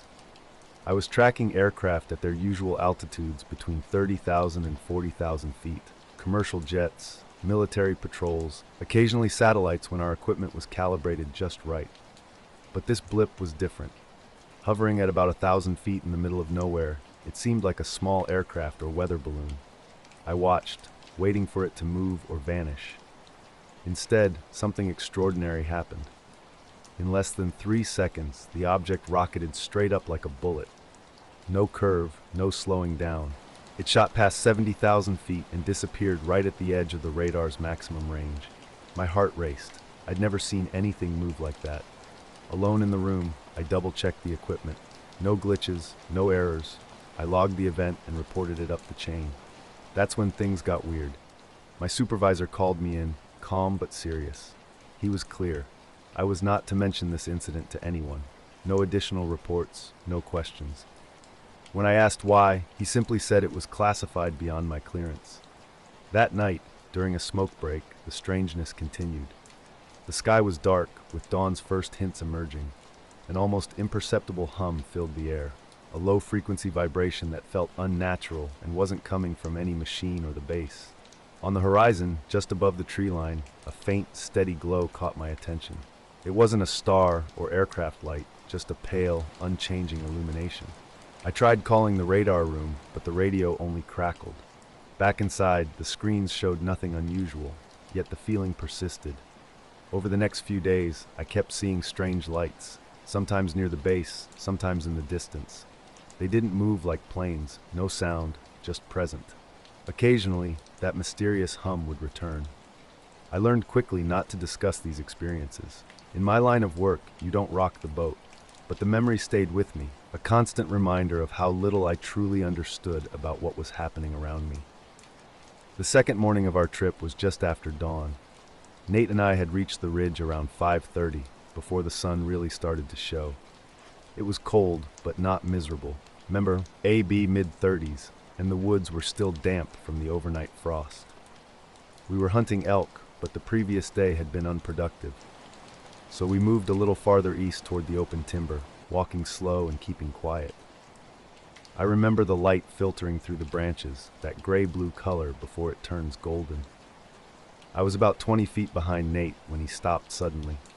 He held his hand out without turning, palm down, our usual signal to freeze. I stopped and looked past him. About 30 yards out in a patch of brush just off a narrow trail stood a deer, a doe. Nothing special, but something felt off immediately. It was just standing there, one leg raised like it had paused mid-step. No twitching, no ear flicking, completely still. Its head was tilted slightly up, not looking at us, but looking above us. We watched it for maybe 10 seconds. It didn't blink, it didn't move. Then I looked up too. At first, I saw nothing. The sky was mostly clear, with a few wisps of cloud catching early sunlight. But right above the tree line, a little ways past where the deer was staring, there was something. Years later, I still think about that moment. The radar blip that shot straight up, the glowing lights, the low hum. Maybe it was a new aircraft or some secret technology. Maybe something else. I've kept it to myself because there was never a good way to explain it. It started years ago. I mentioned it once to a colleague who laughed and said I'd been watching too many sci-fi movies. Then one night, I woke up suddenly around 3 a.m. The room was flooded with a dim, bluish light. Looking out the window, I saw a shape hovering just above the trees near the base. Not quite triangular, with blurred, shifting edges. I blinked, and it was gone. I wasn't sure if I'd really seen it, or if it was a dream. I didn't tell anyone, but it's there. I tracked it. I know what I saw, and that's all I have. A black shape hung motionless in the sky. Not a bird, plane, or drone, but a wedge-like triangle, perfectly black. It wasn't glowing or distinctive, just suspended in place with no movement or sound. The silence was absolute. No wind, no rustling leaves. Where the shape blocked the sky, stars vanished, replaced by a pure void. On either side, stars twinkled normally, but this object created a stark darkness. A deer stood frozen nearby, one hoof raised, staring upward. Nate whispered, "You see that?" I nodded, though I'm not sure he noticed. A strange ear pressure settled over us, like being underwater, making me swallow repeatedly. Suddenly, the deer jerked its head down, looked around wildly, and bolted into the brush without a glance. The moment shattered. Nate shot me a bewildered look. When I looked back, the shape seemed to have rotated slightly. Not spinning, just a slow, imperceptible pivot. Then it was gone. No fade, no movement. One blink and the stars returned, as if nothing had happened. We stayed out for hours, but the forest remained eerily quiet. No elk, deer, birds, or even squirrels made a sound. Nate commented on how still everything felt, like the forest was holding its breath. Back at camp, we avoided discussing the incident. Each of us skirted around the topic, hoping ignoring it would make it seem less strange. That night, something heavy walked near the camp's edge, close enough to hear, but not close enough to see. We'd originally planned to stay through Sunday, but something felt off. Nate and I mutually decided we'd seen enough. The crunch of twigs in the night, probably a moose, we told ourselves, though we didn't go check. On the drive out, about an hour after leaving camp, we passed a deer standing by the roadside. Another doe, facing the tree line, not eating, just standing still with her head slightly raised. We passed slowly, didn't stop. Miles down the road, Nate broke the silence. "It looked the same," he said. And yeah, it did. The late afternoon was warm, one of those early fall days when the sun hangs low, but the air remains comfortable. I was flying my drone in a big open field just outside town, testing a new camera angle for a project. The location was perfect, nothing tall to interfere with the signal, and a clear sky promising good footage. For about 20 minutes, I'd been doing slow sweeping shots of trees and horizon. A light wind ruffled the grass tops, and only the soft buzz of drone motors broke the quiet. Suddenly, the controller screen flickered and went black. The drone lost signal. I assumed it was a brief glitch, maybe interference or a weak signal spot. I tried moving around, waving the controller, attempting to re-establish contact. Nothing happened. The feed didn't return. Normally, the drone would automatically return home, but this time the controller remained dead silent. No automatic return, no warning beep. I kept checking the blank screen, hoping for any sign of life. Since I wasn't far, maybe a couple 100 feet away, I started walking toward its last known position, scanning the sky. The field was vast, mostly grass with scattered dirt patches and wild flowers. Eventually, I spotted the drone sitting on the ground near the field's edge, just past a small grove of trees. Physically, it looked perfectly fine. No broken parts, no obvious damage, which made the signal loss even more mysterious. I grabbed the drone and went back to my truck, plugging the SD card into my laptop to check the footage. Everything seemed normal at first, smooth, steady shots of the field and treetops, just like I'd been flying it. But about 2 minutes before the feed cut out, the camera pointed straight up toward the sky. The clouds had thickened, mostly gray and moving slowly across the late afternoon sky. That's when I saw something strange. A shape in the clouds, metallic looking, unlike any airplane or weather balloon I knew. It wasn't quite a solid object, more like a dim reflective blur hanging just inside the cloud cover, with defined edges almost like a thin, flat panel suspended in the air. Its movement was odd. It drifted slowly at first, then shifted sharply. Not a smooth turn, but a quick, precise change in direction. The drone camera captured it for maybe 10 seconds, just long enough for a clear view. Then the feed simply ended. No static, no glitch. I watched the footage repeatedly, trying to convince myself it was a trick of light or cloud formation. but the movement was too distinct. The way it changed direction wasn't natural for a cloud or bird. The next day, I returned to the field, hoping to find whatever caused the interference. Something felt off immediately. The usual sounds, birds chirping, wind rustling through grass, were almost completely gone. The entire place felt like it was holding its breath. Setting up the drone again, I noticed the controls felt sluggish, as if some invisible resistance was pushing back. The signal was weak, and the screen flickered with faint static. As I was packing up, a pale blue light caught my eye, hovering low over the grass near where I'd found the drone the day before. It wasn't bright, just a soft, pulsing glow that flickered twice slowly. I stood frozen, wondering if it was a trick of light, maybe a distant window reflection or car headlights. But there were no cars or houses nearby. Then, just as suddenly as it appeared, the light vanished, switched off in an instant. I couldn't shake the feeling that something was watching me, always just out of clear view. Weeks after my initial drone flight, I returned to the same field in the late afternoon, setting up my equipment and waiting. Unlike the first time, nothing unusual happened. No weird lights, no buzzing, no interference. I flew the drone for half an hour, captured some good shots, and broed it home. Yet the mystery lingered.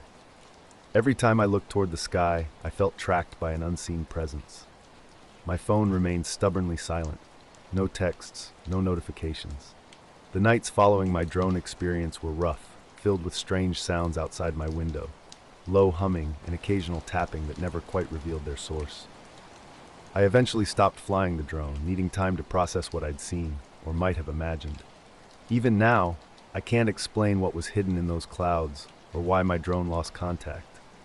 Sometimes when I look up at a clear sky, I catch a fleeting glimpse of something moving differently. Something beyond wind or birds, something I simply don't understand. My job as a park ranger often takes me to quiet, overlooked places like Coldwater Marsh. This particular morning was foggy, thick enough to muffle the world around me. I'd parked my truck near the marsh edge around 7:30 a.m. with Luna, my energetic brindle-coated dog, accompanying me on my routine patrol. Checking traps, monitoring boundaries, and watching for poachers or lost hikers, these were my typical tasks. Luna sniffed every puddle and root, her morning energy undiminished by the heavy atmosphere. About halfway through my second perimeter loop, something caught my eye. Muddy prints leading off the trail and straight into the marsh grass. I knelt down for a closer look, the fog swirling around me, sensing something was different about this morning. The marsh was eerily silent when I first spotted them, footprints unlike anything I'd ever seen before. They were unmistakably human, 5 clear toes, a defined arch, but massive. Each print was nearly a foot long, easily twice the size of a normal adult's. Luna was nearby when I called her back, and I brushed mud from my pants, studying the strange tracks. The prints followed a deliberate path, evenly spaced as if someone had been walking slowly and carefully. But here's what made no sense. They stopped abruptly just 15 feet into the marsh. No disturbance beyond that point. No possible way through the thick reeds and soggy ground. It was like whoever, or whatever, made these tracks simply vanished. I tried taking photos with my phone, but the fog wreaked havoc on the camera. The images came out grainy and washed out. Still, I sent a couple to the park office, thinking maybe it was just a local fisherman who'd wandered off course. But the sheer size of the prints nagged at me. Nobody around here was that big, and these tracks were fresh. Luna's behavior unnerved me most. She started growling low, staring intensely toward where the footprints ended. I tried calling her off, but she remained stiff-legged and tense. Something about the marsh's quiet made my skin crawl. The fog seemed to swallow sound and light, creating an unnatural stillness. For a moment, I stood completely still. A faint splash caught my ear, maybe 50 yards to my left. But when I looked, nothing, just a motionless water patch and swaying grasses. Walking back to the truck, I kept Luna close. With each muddy step, I felt watched. Unseen eyes seemed to follow me. Later, I told Kyle about the tracks. He joked about Bigfoot taking a casual stroll, and I laughed along. But deep down, I wasn't convinced. The next day, I returned with a small crew, hoping to find more evidence. We discovered nothing. The marsh remained quiet, water undisturbed, with no additional signs beyond what I'd originally seen. That night, Luna wouldn't stop pacing by the back door, as if something still haunted her from our marsh expedition. The yard was dark, and something seemed to be waiting just beyond its edge. I checked the security cameras, but they showed nothing. No people, no animals. Days passed, and I found myself examining the photos again, zooming in on the footprints. A strange detail caught my eye. A phi-NT second set of smaller prints nestled inside the larger ones. It was as if someone had stepped directly into those giant tracks. But something was off when I looked closer. The toes were unnaturally long and thin, belonging to something entirely different. Local wildlife experts and the county sheriff couldn't offer a satisfactory explanation. Their suggestions about an animal disturbing the scene rang hollow. Coldwater Marsh became a place I avoided, haunted by the fog, the silence, and those inexplicable prints that seemed like fragments of a larger, unsettling puzzle. Last week, Luna started barking at the window again, that same tense, focused bark. Peering outside revealed only an empty yard and a low mist rolling in. For a brief moment, I could have sworn I saw a shadow move beyond the trees. Whatever had made those prints wasn't human, and I was certain it hadn't gone away. The morning brought a pounding headache and blood dripping onto my pillow. Initially, I thought I might have injured myself during sleep. But when I sat up and wiped my face, something else caught my attention. Reddish marks covered my right shoulder, just where my shirt had risen. They weren't ordinary burns, but a precise pattern. Tiny triangles and lines reminiscent of geometric puzzles or intricate tattoos. I had no memory of anything unusual before falling asleep. Juno, my dog, had been curled up at the foot of the bed, and the night had seemed quiet save for some distant thunder. Standing proved difficult. The headache was sharp, and my nosebleed continued in slow, steady drips. I called for my mom, who arrived minutes later, visibly concerned. She pulled back my shirt, examining the strange marks. "Where did you hit yourself?" she asked. "I didn't hit anything," I replied. Her fingers touched the pattern lightly, noting it felt warm, but not painful. It didn't look like a typical rash, with no swelling or blistering. We headed to the urgent care clinic nearby, where the doctor conducted a thorough examination.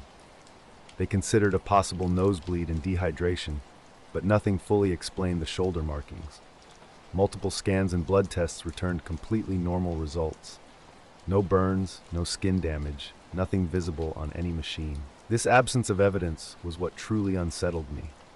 The pattern was clearly on my skin, yet medical technology showed nothing. It was like the marks existed just on the surface, or my skin was somehow playing tricks. The doctor suggested a minor allergic reaction that would likely disappear, but the combination of nosebleed and unexplained marks didn't add up. School that day felt surreal. I tried acting normal, but my thoughts kept drifting back to my shoulder. By evening, the redness had started fading, and by morning, it had vanished entirely, as if it never existed. Carefully checking the mirror, I found only my regular pale skin, looking tired from poor sleep. Initially, I considered common explanations, maybe a strange allergic reaction or an unusual bug bite. But no one else in the house was affected, and I hadn't changed any routines recently. That night, keeping Juno close, I felt a weird chill whenever I glanced at my shoulder. It wasn't fear exactly, but a deep confusion, like my body had done something mysterious without my awareness. After that, I started noticing subtle oddities, soft tapping sounds in my empty room, like gentle knocking on walls, my phone occasionally glitching, freezing on strange static patterns before returning to normal. At school, kids joked about secret symbols or alien tattoos. I rolled my eyes, but privately wondered if they might be onto something. My parents dismissed the incidents as stress-related. I'd been struggling with sleep and concentration, but that explanation didn't account for the nosebleed or those inexplicable marks. A week later, lying in bed and staring at the ceiling, the mystery lingered. Juno's sudden movement caught my attention. Her ears were perked, staring intently at the corner near my room's window.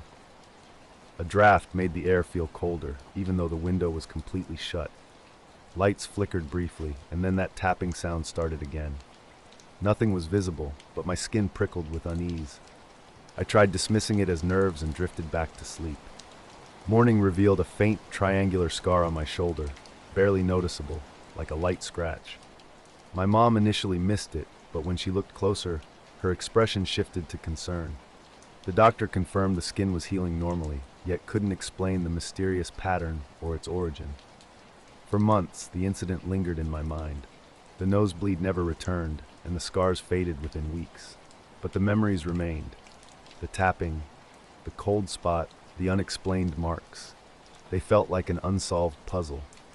Sometimes when I'm alone and the light hits just right, that cold draft near the window returns. Shadows seem to move too quickly in my peripheral vision. I can't explain what happened, and I don't know if anyone else has experienced something similar, but it fundamentally changed my perspective. The world holds secrets just beyond our understanding, and maybe that's acceptable. A nosebleed, some strange marks, and a few unsettling nights. That's all I have. I was flying from Seattle to Chicago on a red-eye, seated in row 22 by the window. The plane cruised at 35,000 feet, with dimmed interior lights. Unable to sleep, I kept the window shade open, watching clouds drift through the night sky. A thin crescent moon provided just enough light to see cloud textures.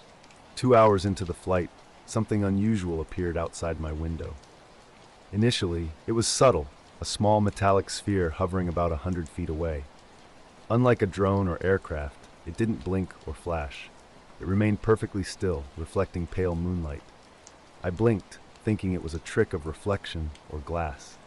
But then the sphere shifted, moving parallel to the plane.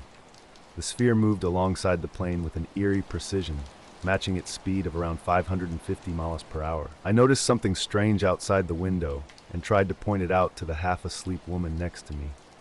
She dismissed it as a cloud or bird, but I knew what I was seeing was different. For at least 5 minutes, the object maintained an exact distance from the plane, as if riding its slipstream. There were no visible wings or propulsion system, just a smooth, almost mirror-like metallic surface with a dull sheen. What made it truly unnatural was how it interacted with its surroundings. The clouds around it drifted normally, but the sphere caused no turbulence, no jet wash, no shifts in air pressure, nothing you'd expect from an object moving at that altitude. Suddenly, after those few minutes, it changed direction. The sphere drifted upward and disappeared into a thick, gray, wispy cloud layer. I kept watching the same spot, but it never reappeared. The rest of the flight passed quietly, with other passengers asleep and flight attendants making their routine rounds. The captain never mentioned anything over the intercom. If I hadn't seen it myself, I might have dismissed it as an optical illusion or a trick of light and clouds.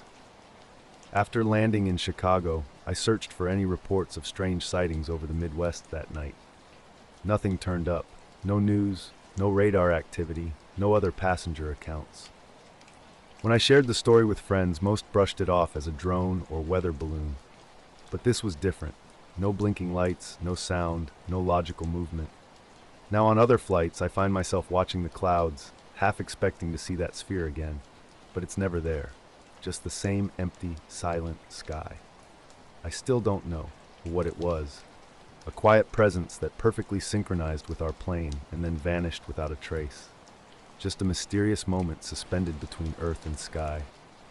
The backyard behind my house opens onto a small clearing surrounded by thick woods, as dark as you can get without leaving town. It was a rare warm night in late October, and my jacket felt just right. At 16, I wasn't out there for any special reason, just boredom and a bit of curiosity. Stargazing had become my recent hobby, mostly as an alternative to endless phone scrolling. I'd learned a few constellations and enjoyed tracking satellites through my dad's old binoculars. Juno, my scrappy mutt, was with me, her usual habit of wandering and barking at forest sounds keeping me company. While looking near Orion's belt, I spotted something unusual, a bright white dot. It wasn't blinking like an airplane or moving like a satellite. This light was lower, closer to the distant treetops. As I focused the binoculars, steadying my shaky hands, something strange happened. The white dot suddenly split into 2 points of light. They drifted slowly apart, maybe 2 or 3 degrees, then gradually moved back together, merging into a single point. The entire sequence lasted about 15 seconds. No flickering, no color change, just a star seemingly deciding to divide and reunite. When I lowered the binoculars, Juno looked up, her ears perked as if sensing something off. The backyard remained quiet, with only typical woodland rustling. But when I raised the binoculars again, the light had vanished completely. Not just moved, gone, as if it had never existed. I scanned the sky methodically, searching up, down, left, and right. Nothing. I waited, hoping for a repeat or some explanation, but the sky remained perfectly normal. Just another quiet Vermont night, with only my memory of that strange moment. I was working the night shift at the local radio monitoring station, just outside Flagstaff, Arizona. The place was quiet, except for the hum of equipment and the occasional crackle from the receivers.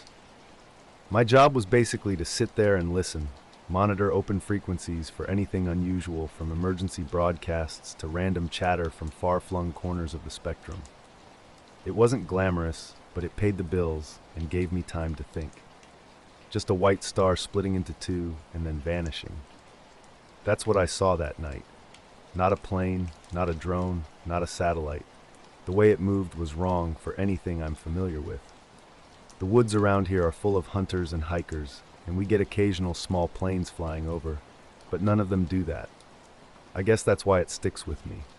Not because it scared me or made me feel like I was in a movie, but because it didn't fit. I told my sister Morgan about it. She's 2 years older and skeptical about anything strange, so she said I probably just saw a satellite or some kind of optical illusion. I thought that might be right at first, but I kept thinking about how solid and clear the split was. Satellites don't do that. I watch a lot of night sky stuff online. Later that week, I tried to find the exact spot in the sky again with the binoculars. Nothing. I couldn't find the star or whatever it was. I asked my parents if they noticed anything strange out at night, but they hadn't. Just the usual sounds of the woods. There was another thing that night, though. After the light disappeared, I thought I heard something in the trees, like a soft rustle, but not like wind, more like footsteps or something moving slowly through the brush. I called out to Juno, but she stayed still, staring off toward the tree line, her body tense. I didn't hear anything else, and after a minute, it went quiet again. It wasn't like the usual night sounds out here. The owls, the crickets, the distant dogs barking, but a different kind of silence, like something stopped paying attention. I've spent a lot of nights outside since then, looking up, but I haven't seen that star again, or anything like it. Juno still sometimes freezes and stares into the woods like she did that night. But nothing ever shows. I don't know what I saw. Sometimes I wonder if anyone else saw it. Early spring in the desert brought a dry, cool night. Through slightly cracked windows, sagebrush and distant wood smoke drifted inside. My old German Shepherd, Fenn, was curled at my feet. Not much of a guard dog, but welcome company during those thick, silent hours. Headphones on, I scrolled through the VHF band around midnight, jotting down random static and distant amateur radio chatter. Most channels were unremarkable until I caught something unusual on a frequency I typically ignored. A series of pulses repeated every 47 seconds, faint but definite. At first, I suspected atmospheric interference or a technical glitch. The pattern didn't match any beacon or weather station I'd ever tracked. I started recording, noting precise timings and attempting to tune around the frequency. Strangely, no other signals existed on that band, just this odd pulse. Within 30 minutes, the pattern began subtly shifting. Pulses lost their even spacing, with gaps sometimes shortening, sometimes lengthening. Yet it maintained a basic rhythm, too structured to be random, but too irregular for a standard transmission. It vaguely resembled Morse code, but without recognizable letters. Fenn suddenly stirred, a low growl escaping as his ears perked up. He stared intently out the window toward the dark pine tree line. I tried reassuring him it was just radio noise, but an unsettling feeling crept in. The signal abruptly vanished, replaced by static. Then, emerging from the white noise, a soft, strained voice whispered, "Clear as day, don't look up." The words repeated twice more, each time with a slight delay, as if someone was struggling to communicate. My equipment showed nothing unusual. No traceable source, no other channel activity. I called out, "Hello, hello, where are you?" Only static answered. Fenn barked sharply once, then retreated, tail tucked. Sitting back, heart racing, I tried rationalizing it as a prank or distant repeater interference. But deep down, I knew this was different from anything I'd ever encountered. Outside, the sky remained clear, stars scattered indifferently across the quiet desert night.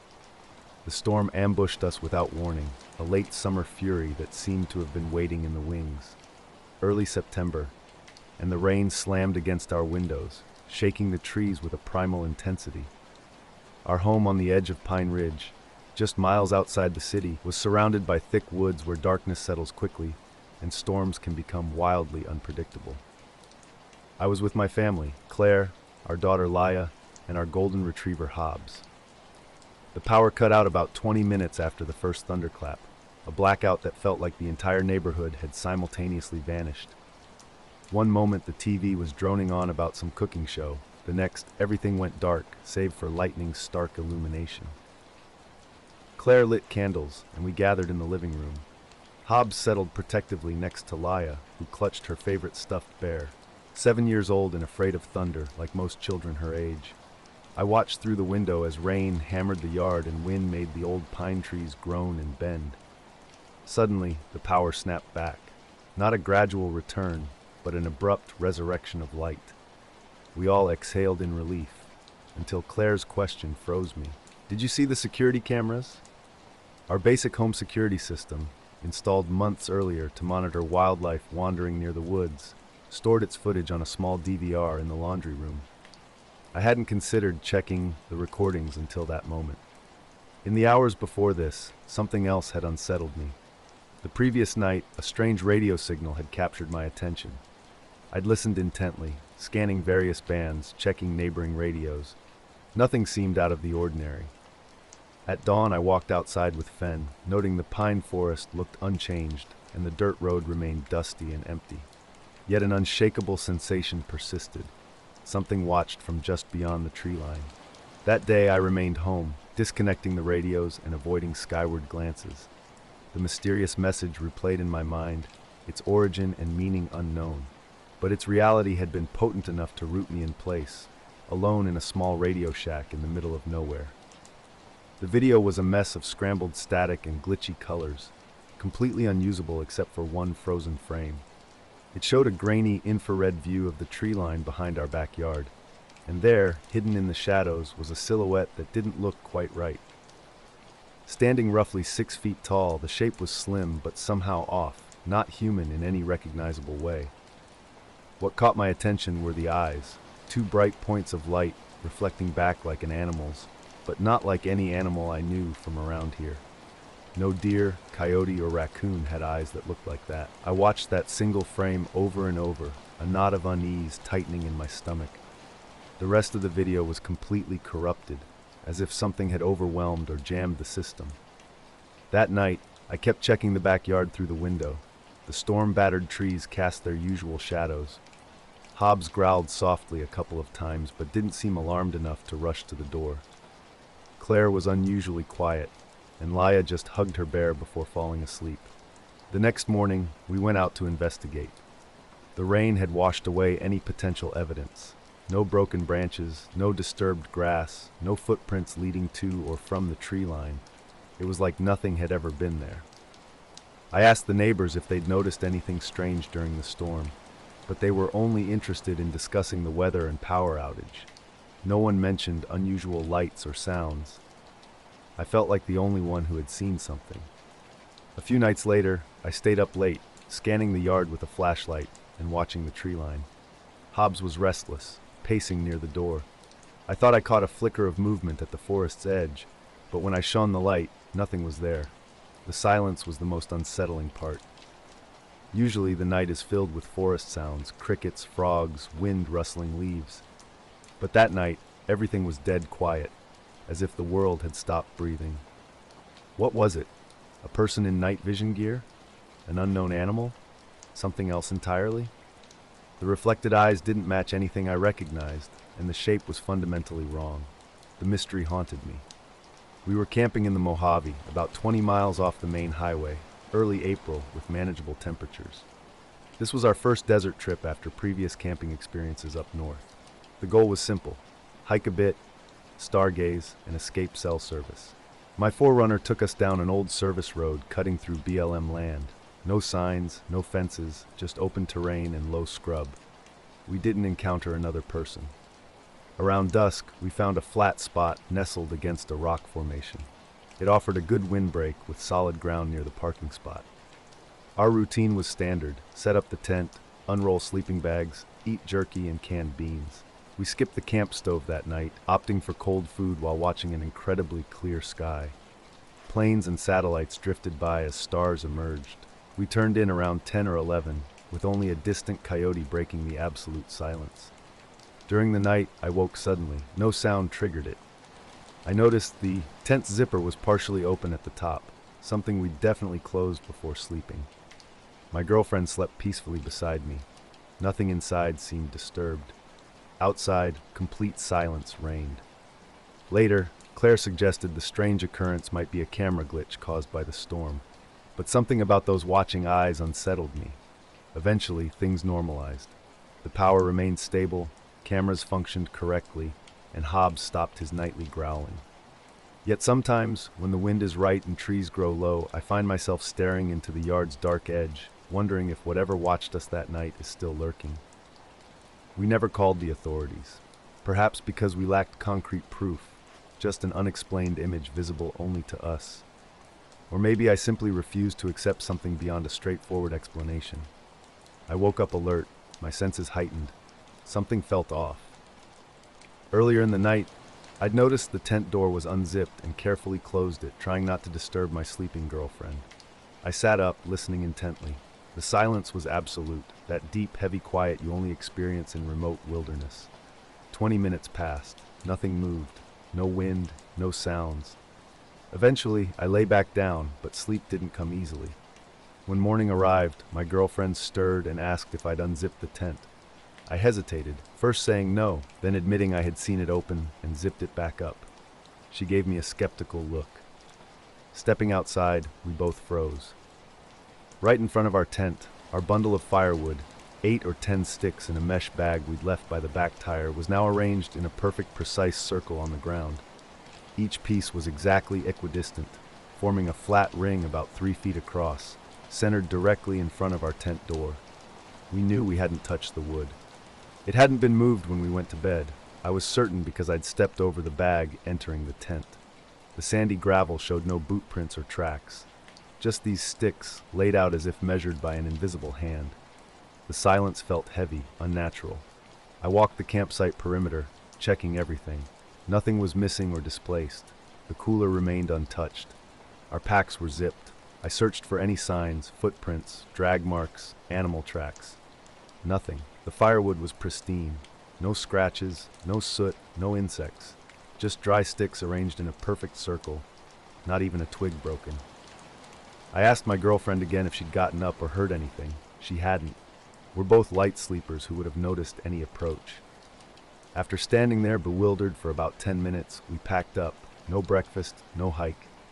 We broke down the tent quickly, loaded everything into the 4Runner, and left in near silence, the unexplained arrangement of firewood hanging between us like an unspoken question. I went solo hiking near Lake Crescent in Washington last October. The day was exactly as I'd hoped, cold, damp, and quiet. Not raining, just that constant mist that sticks to your jacket and makes everything smell like pine and wet earth. I wasn't deep into the back country, just far enough off the main trail to feel alone. With a Friday off, I packed light and planned an overnight trip. Around 6 p.m., I pitched my tent near a little rise overlooking the lake. Close enough to hear water lapping if the wind shifted, but far enough that I wouldn't accidentally roll into it while sleeping. I made a quick dinner, ramen and a granola bar, and skipped making a fire to avoid dealing with permits or ashes. By 8, it was dark enough that I turned in. I remember zipping up my sleeping bag, pulling my knit cap down over my ears, and listening. It was quiet, with just the usual woods sounds, a distant owl maybe. I hadn't seen another person on the trail the whole day, and the trailhead had been empty. It felt peaceful. Sometime during the night, I woke up. I thought I needed to pee, but when I checked my phone, it was 2:47 a.m. I just lay there, not feeling cold or uncomfortable, but incredibly alert.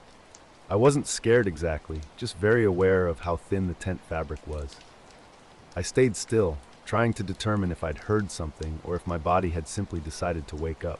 There were no loud noises, no branches snapping, no animals moving. Just an unnatural, heavy stillness. Eventually, I drifted back to sleep.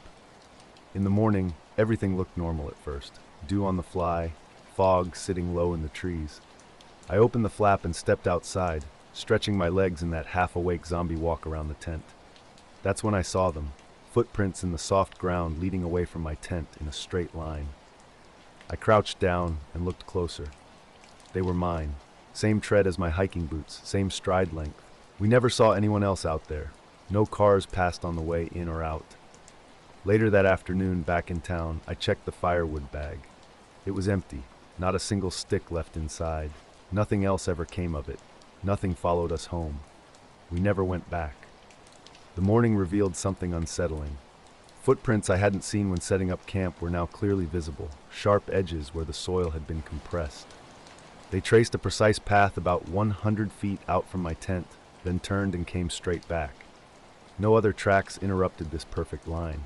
No animal prints, no other signs of movement. I tried reasoning it out. Sleepwalking seemed unlikely. I sleep in a zipped mummy bag, not something you casually exit without waking. And I'm meticulous about tent security. I always double-check zippers.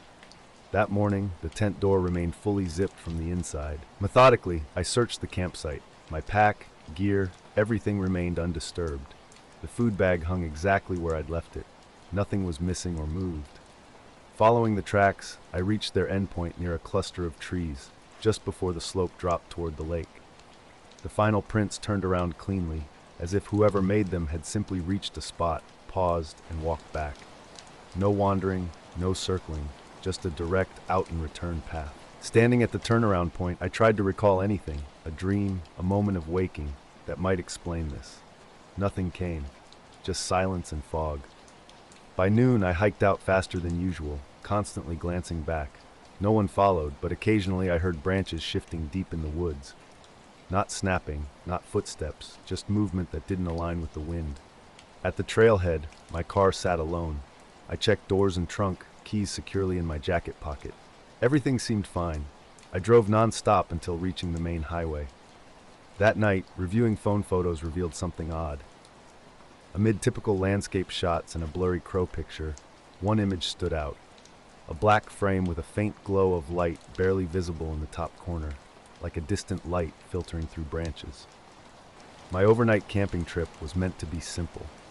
Late October, just west of Bend, Oregon, I needed to clear my head. A quick escape before snow would blanket the landscape. I drove down a rough logging road and hiked about 1.5 miles to a familiar clearing near a shallow creek, surrounded by lodgepole pine and younger firs. Nellie, my red heeler mix from a Klamath Falls shelter, came with me. She's smart, slightly neurotic, but an excellent trail companion who sleeps lightly, a trait I've always appreciated in the wilderness. No cell service out here, just wind sounds and occasional squirrel rustling. I set up camp around 5 p.m. as daylight faded. The day was gray and damp, cold enough to seep into your bones if you stopped moving. I made a small fire, cooked ramen, and fed Nellie some kibble. She wandered the clearing's edge, nose down, tail up. By 7:30, darkness had settled. I doused the fire and crawled into my one-man tent. My Garmin watch was on, a basic GPS tracker I always wear when camping alone. Before sleeping, I checked the battery, 71%, no alarm set. Around 2 a.m., Nellie's low growl woke me. I sat up, unzipped my sleeping bag, and listened. Silence. No footsteps, no breaking branches, just wind through trees. I touched her back. She stayed tense for a moment before relaxing, probably just a deer or raccoon nearby. Then came the unexpected. At 3:04 a.m., a photo existed on my phone, which had been zipped inside my bag, untouched that night. Footprints outside the tent suggested I'd left, though I had no memory of doing so. The night dragged on endlessly, darkness seeming to stretch without limit. I drifted in and out of sleep, mostly listening. Nellie remained silent. When dawn finally broke around 6:45, I emerged from the tent, stretched, and started the jet boil for coffee. Nellie trotted a small circle, sniffed the air, and settled near the tent, staring into the trees, watchful but not unusual. As I sat down with my coffee, I casually checked my watch, curious about my sleep heart rate. That's when things got strange. The GPS history showed a track logged between 1:58 a.m. and 2:44 a.m., labeled walk. Odd, because I hadn't moved from the tent. The path was a perfect circle, looping around my tent about 15 feet out, smooth, uninterrupted, with no erratic movements. 4 complete laps, stopping after 0.57 miles in 46 minutes, at an average pace of 20 minutes per mile. I stared at the red trail, trying to make sense of it. Maybe I'd rolled over and triggered the motion sensor? But the shape was too precise, too even, and I knew I hadn't left the tent. I was awake most of that time. Scanning the clearing for footprints, I found the soil soft and damp. I expected to see marks from my previous day's walk or Nellie's paws, but nothing new. No evidence of anything circling us. Nellie hadn't moved. She remained fixed, staring into the trees, not tense or afraid, just intensely focused. Something felt off. I packed up quickly, coffee half finished, tent still damp. The sleeping bag got hastily stuffed into its sack and clipped to my pack. Nellie stayed unusually close, which wasn't her typical behavior. Normally she'd wander while I packed, but this morning she didn't venture more than a few feet away. We hiked out fast. I kept glancing back toward the clearing, even after it was out of sight. I usually hike alone, and that's exactly how I like it. No distractions, just me and the trail. This particular morning, I'd left my phone off and tucked away in my pack, with earbuds I'd earlier plugged in but then unplugged. I prefer listening to the natural sounds around me. The earbuds remained in my ears more out of habit than anything else. It was a typical midweek early fall day. The trees were just starting to change colors, and the air had that crisp, slightly damp feel you get when the sun's low but climbing. I'd been walking for maybe an hour, with nothing unusual happening, just the crunch of leaves underfoot and occasional bird calls. Then something strange happened. A faint noise started coming through my earbuds. It wasn't music or anything recognizable. At first it was like static, but with a rhythm, almost like a conversation in a language I didn't understand. The sound was garbled and electronic, distorted like an old radio catching a weak signal. It reminded me of sci-fi shows where aliens are trying to communicate, but you can't quite make out what they're saying. I initially thought it might be someone playing a prank nearby or that my earbuds were malfunctioning. But my phone was zipped away in my backpack, completely powered off. I double-checked before leaving. I stopped walking and pulled out the earbuds to investigate. They were unplugged, dangling silently in my hands. Yet when I put them back in, the noise returned, soft but clear enough to make my skin crawl. I tried to rationalize it. Maybe I was tired or imagining things. But the noise persisted, low and rhythmic, like voices talking back and forth. But not human voices. Something else entirely. I glanced behind me, expecting to see another hiker or someone messing around. The trail was empty, just trees and the fading afternoon light. The more I listened, the more unsettled I became. These sounds weren't like any language or code I'd ever heard, but they were definitely there. A branch made me twitch. When I got back to the car, I sat there for a while before starting it. I turned the watch off completely. I didn't delete the track, but I haven't opened it again either.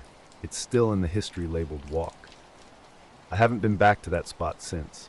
The forest had gone eerily silent. No birds, no rustling leaves, just an unsettling stillness that made my skin crawl.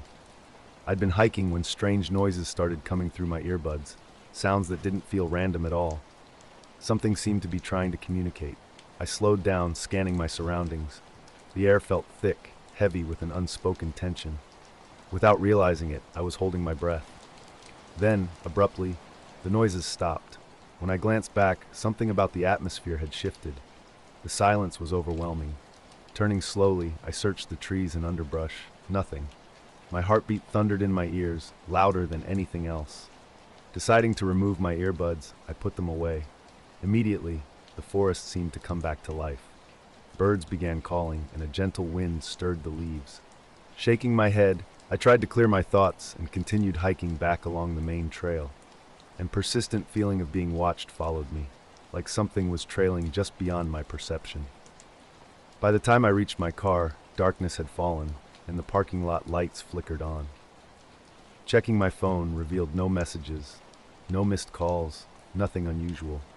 I couldn't explain the noise or why it came through my unplugged earbuds. While I'm not typically prone to panic, that day felt different. Something had been present, hovering at the edges of perception. attempting to make contact without fully revealing itself. Later that night, a storm swept in rapidly. My wife, our two children, and I were in the living room when the power suddenly cut out. One moment everything was normal. The next, complete darkness.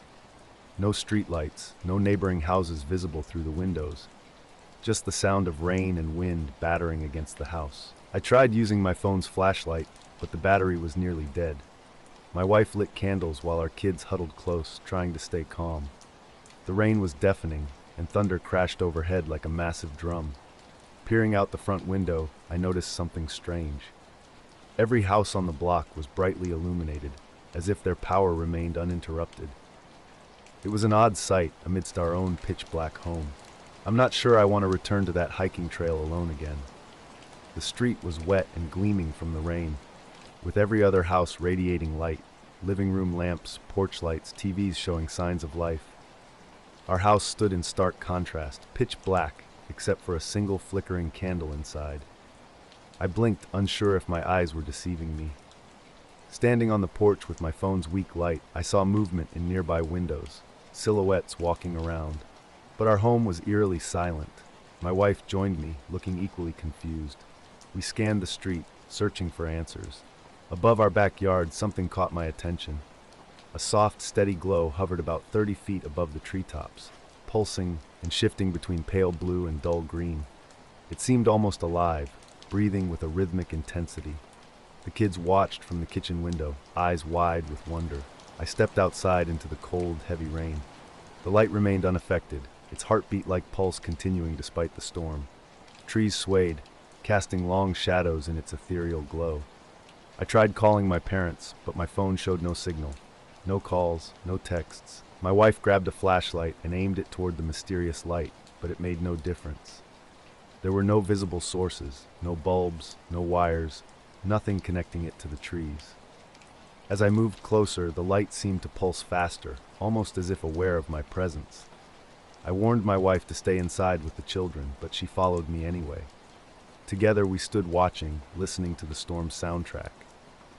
After a few minutes, the pulsing slowed, dimmed, and then suddenly vanished, as if it had never existed. Turning back toward the street, I saw other houses still illuminated, but something had changed. The experience left us both unsettled, wondering about the mysterious light that had briefly interrupted our ordinary evening. The night started like any other flight across the Rockies.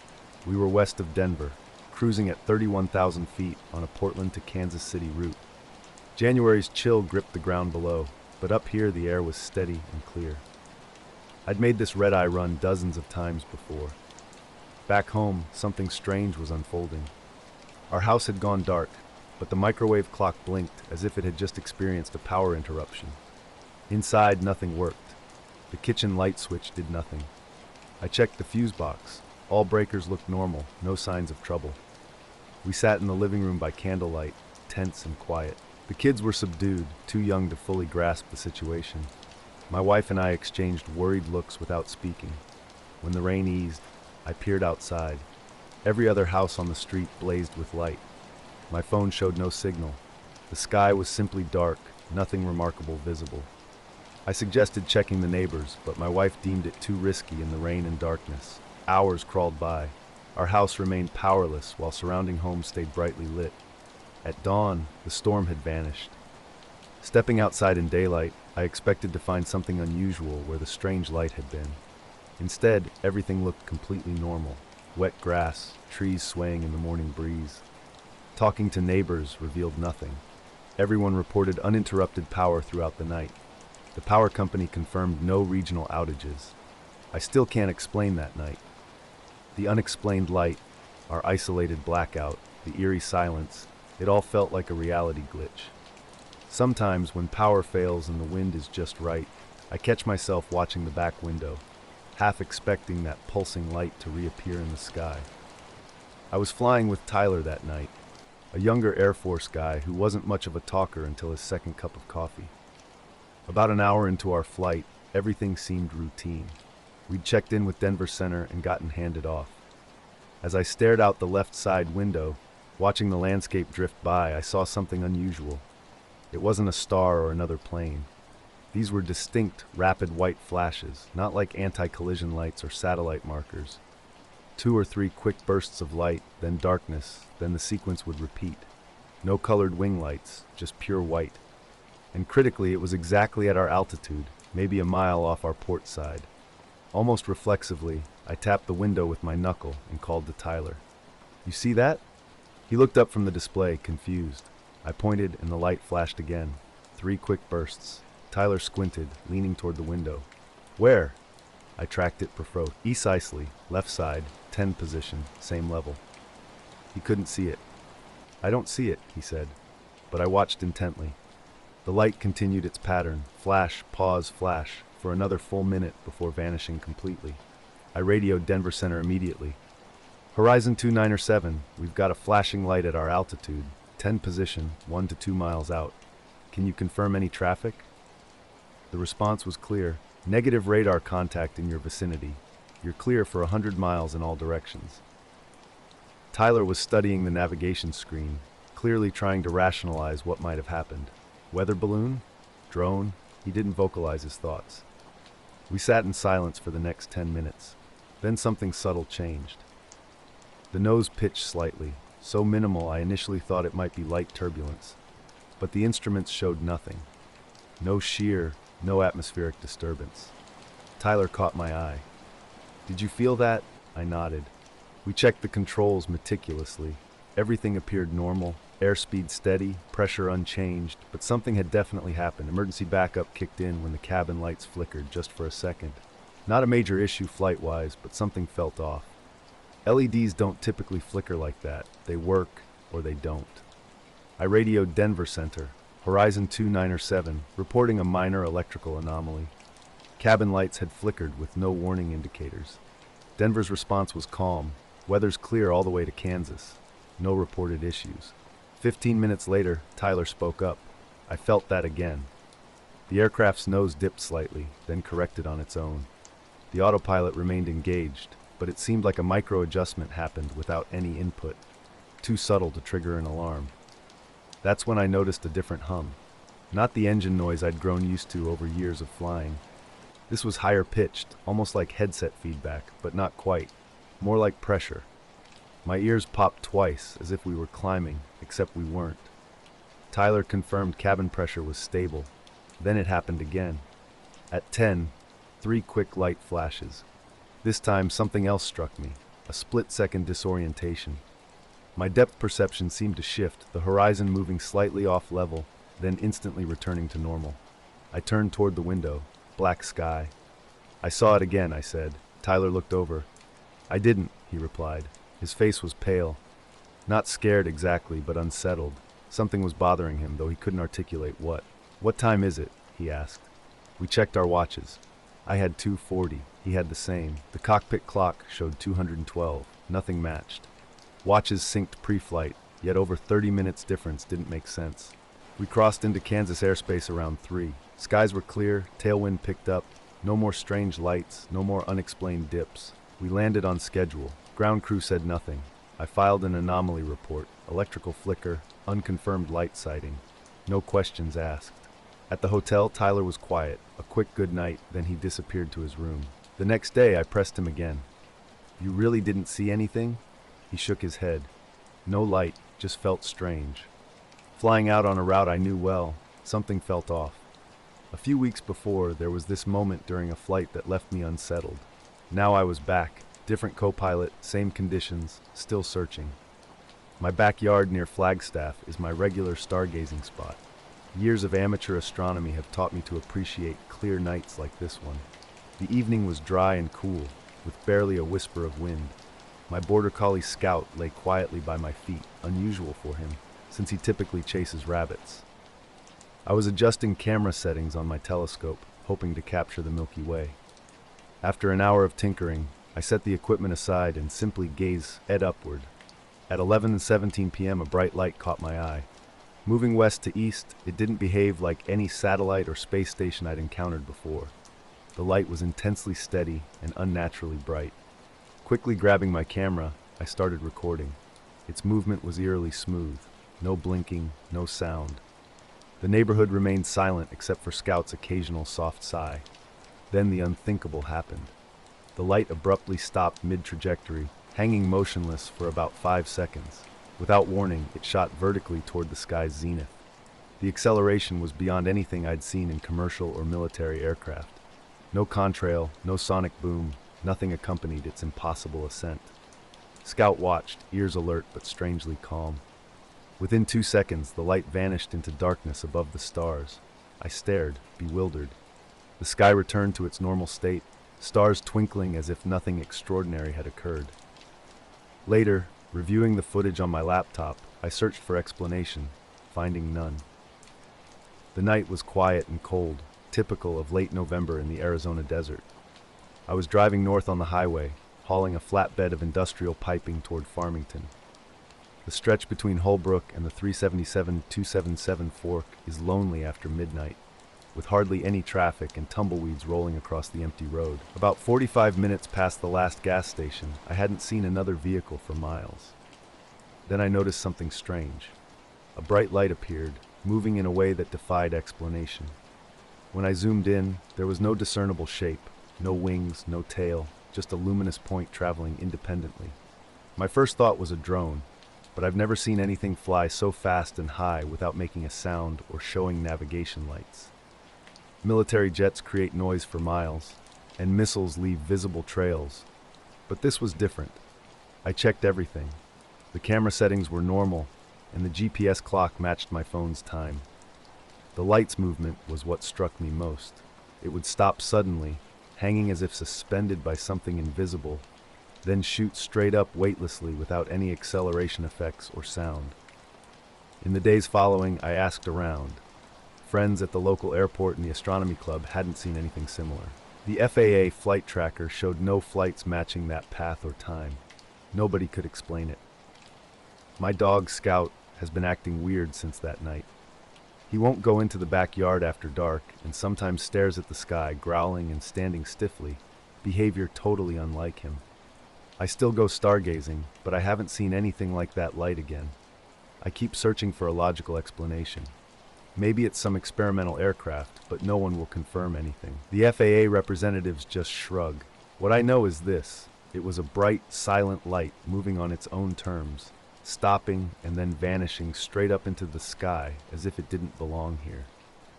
I don't have answers, just a memory of a night that doesn't make sense and some unexplained footage. Whatever it wasn't like anything I've seen before. The night stretched out before me, a ribbon of asphalt cutting through darkness. My red-boned coonhound Juno dozed in the passenger seat while I nursed a lukewarm gas station coffee. A single, steady headlight caught my eye in the rearview mirror. Not close, but definitely there. At first I thought it might be a motorcycle, maybe a dirt bike with a broken headlight. But who rides these empty roads this late?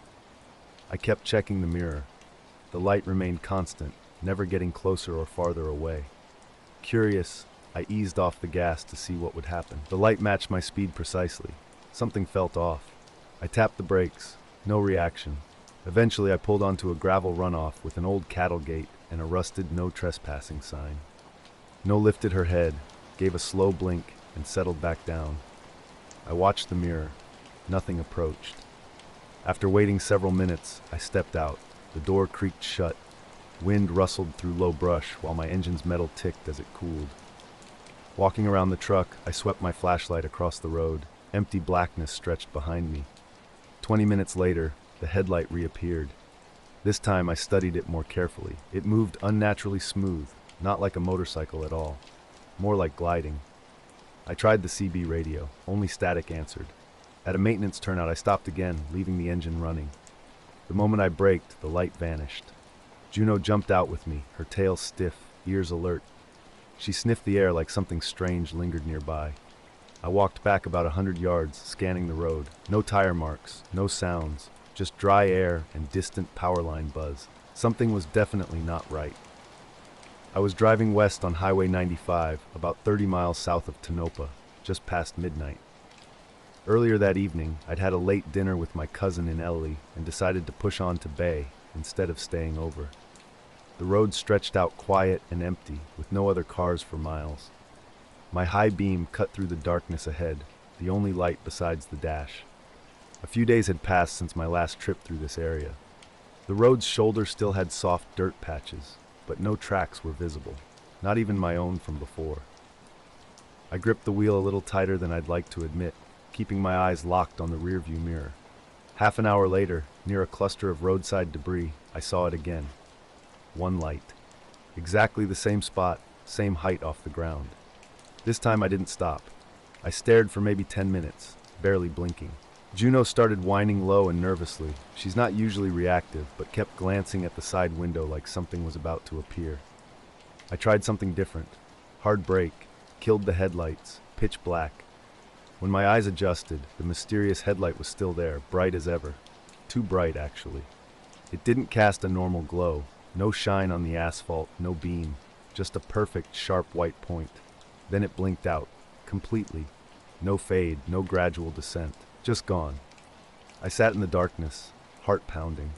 Minutes passed. I turned the lights back on, pulled onto the road, and continued driving. No more headlight appeared. I reached Farmington just after 4 a.m., dropped off the trailer, signed the logbook, and went to my usual parking spot. Stepping out, I stretched and looked up. The sky was crystal clear, stars like powdered sugar scattered across black glass. And then, way up high, higher than any plane I've seen in 30 years of driving, a faint white dot hovered. Suddenly it shot left, faster than anything I've ever witnessed. Just a blur, then vanished. Juno let out one sharp bark, then settled by the wheel well as if nothing happened. I didn't sleep that morning. Just sat in the cab, engine idling, waiting for the sun. I'd driven that desert road more times than I could count, hauling deliveries and sometimes catching sleep in the truck. The stretch near the test range always felt different, empty in a way that's hard to describe. Hours could pass without seeing another soul or even a gas station. This particular night, I was sipping warm water and half listening to a crackling AM radio when something caught my eye. 3 white lights hung in the sky, maybe 30 degrees up. At first, I thought they were military aircraft flying in formation. Perfectly positioned in an equilateral triangle, they moved slowly and steadily. But something was off. No engine noise, no blinking, just solid, bright white points hanging motionless. I turned off the radio and cracked the window, straining to hear anything. Nothing but tires on pavement. These weren't T-like commercial planes, which usually drift or wobble. These lights held their exact spacing with unnatural precision. I slowed down, watching them. Eventually, I pulled onto the shoulder and killed the engine. Total silence. Standing outside, I saw the lights were maybe a little lower. Then suddenly, they split. Each light darted in a different direction. One left, one up, one straight back. The movement was so fast I could barely track it. No curves, just instant displacement. Just as quickly as they'd vanished, they reappeared. Same 3 lights, same triangle formation, exactly where they'd been before. That's what really unnerved me. I'd been watching the entire time, and they just returned. No transition, no movement I could detect. I got back in the truck and drove, fast. We'd started the hike around 10 in the morning. It was supposed to be just a day trip with Jason, Liz, Mark, and me. We parked off a dirt road outside of Newberry Springs and followed a trail Jason had marked on his GPS. It was barely a path, just old BLM land he said he'd explored once before. Nothing official. No shade, just sun-baked rocks and dry washes winding through low hills. Classic Mojave. We packed light, just water, jerky, a couple Cliff Bars each. Mark brought a beat-up Nikon, and Liz had her little drone. I was just happy to get out of the city for a day. It was hot as hell by noon. No wind, barely any sound besides our boots crunching and the occasional buzzing fly. We'd passed a rusted-out shell of a truck, probably from the 60s, sitting half buried in the sand. Liz took a few pictures. Jason joked that it looked like it had just been dropped there from the sky. By the time we hit the ridge, Jason wanted to reach the sun was dropping low, maybe 5:30. We sat for a bit, shared what was left of the food, and watched the hills go dark. I remember looking at my phone around 6. I had no service, but the GPS was still working. I'd marked our truck on the map and figured we had enough daylight to head back before it got tricky. That's when we saw the light. I didn't want to draw attention. but I wanted to put some distance between me and whatever that was. I kept checking the mirrors and glancing up through the windshield. The lights stayed where they were for a while. Just tracking, it seemed like, never closing in, never fading out. Then they blinked off again.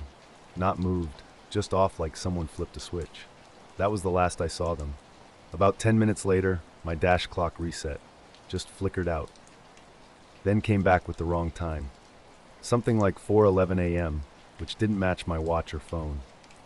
The odometer had reset too, like I just turned the truck on for the first time. That kind of thing doesn't usually happen while you're driving. I pulled into Bay around 1:30 and checked into one of those little motels across from the gas station. The guy at the desk gave me a weird look, said I looked pale. I told him I'd had a long drive. In the room, I sat on the bed for a while with the TV on mute, just trying to go back through it all in my head. I didn't fall asleep until the sky started getting light, and even then, it didn't feel like I really slept. A pale white orb hung in the sky above the wash, too low and too bright to be a star. It wasn't blinking like a plane, and it made no sound at all. We just stared, trying to make sense of this strange light hovering maybe 100 feet up. Then it started moving, slow and smooth, gliding without any resistance. It drifted over the ridge and stopped again. Still completely silent. Liz tried to film it, but her phone was dead. I checked mine, black screen. Jason's phone was out too, and Mark's camera wouldn't turn on. We watched it hover for another minute. Suddenly, it moved faster and then just blinked out. Not behind a cloud, not fading, just gone in an instant. The next thing I remember, we were walking downhill. Jason led, with Liz and Mark behind. Something felt off. The darkness seemed deeper than it should have been, like we'd missed sunset entirely. When I checked my phone, it showed 8:12 p.m. The GPS revealed we'd somehow veered half a mile off our original path. Does anyone remember the last hour? I asked. Jason looked confused. What do you mean? Mark thought we'd started walking right away, but Liz disagreed. We couldn't agree on how long we'd been standing there or how we'd decided to move. We kept walking. The truck wasn't far, and nobody wanted to stay out longer than necessary. We arrived just after 9. The air felt heavy and hot, with a strange static charge, like before a thunderstorm, but without any clouds. The truck's dashboard clock was blinking, and Jason's battery had mysteriously died, though the dome light still worked. None of us could explain what had happened during those missing moments on the ridge. We met up at a diner in Barstow 2 days after the hike to compare notes. Something felt off with all of us. Not exactly sick, but exhausted and unsettled, like we hadn't truly rested since that day. Jason mentioned hearing a high-pitched hum at night. Liz's smartwatch stopped syncing with her phone. Mark started getting nosebleeds, which was unusual for him, and I kept waking up precisely at 2:17 a.m. every night for a week. Earlier, we jump-started the vehicle using Mark's jumper pack and left quickly. Later that night, I checked the GPS history on my phone. There was a strange gap between 6:08 and 7:55. The trail line simply stopped, then resumed further down the ridge, already heading back toward the road. The health data was equally bizarre. Steps, elevation, everything showed almost no movement. No heart rate changes, nothing. Liz claimed she'd filmed the light before her phone died, but only a corrupted file labeled DCIM1123 remained, which wouldn't open. Mark's camera had a single photo, just a white blur he didn't remember taking. Eventually, things returned to normal. Phones worked, cameras worked. We stopped discussing it, not because we forgot, but because we had no explanation. I've done many hikes since, but none of us have returned to the Mojave. It was a routine Phoenix to Portland flight in mid-March. I was in the left seat, Captain John Presley flying a 737-800. Smooth flight, cruising at 30,000 feet with light headwinds, just past Salt Lake and flying over southeastern Idaho. Clear skies above, some scattered cloud layers around 20,000 feet below. Around 2:10 p.m., while my co-pilot Renee controlled the aircraft, and I sipped coffee, reviewing weather conditions, I glanced out the left side.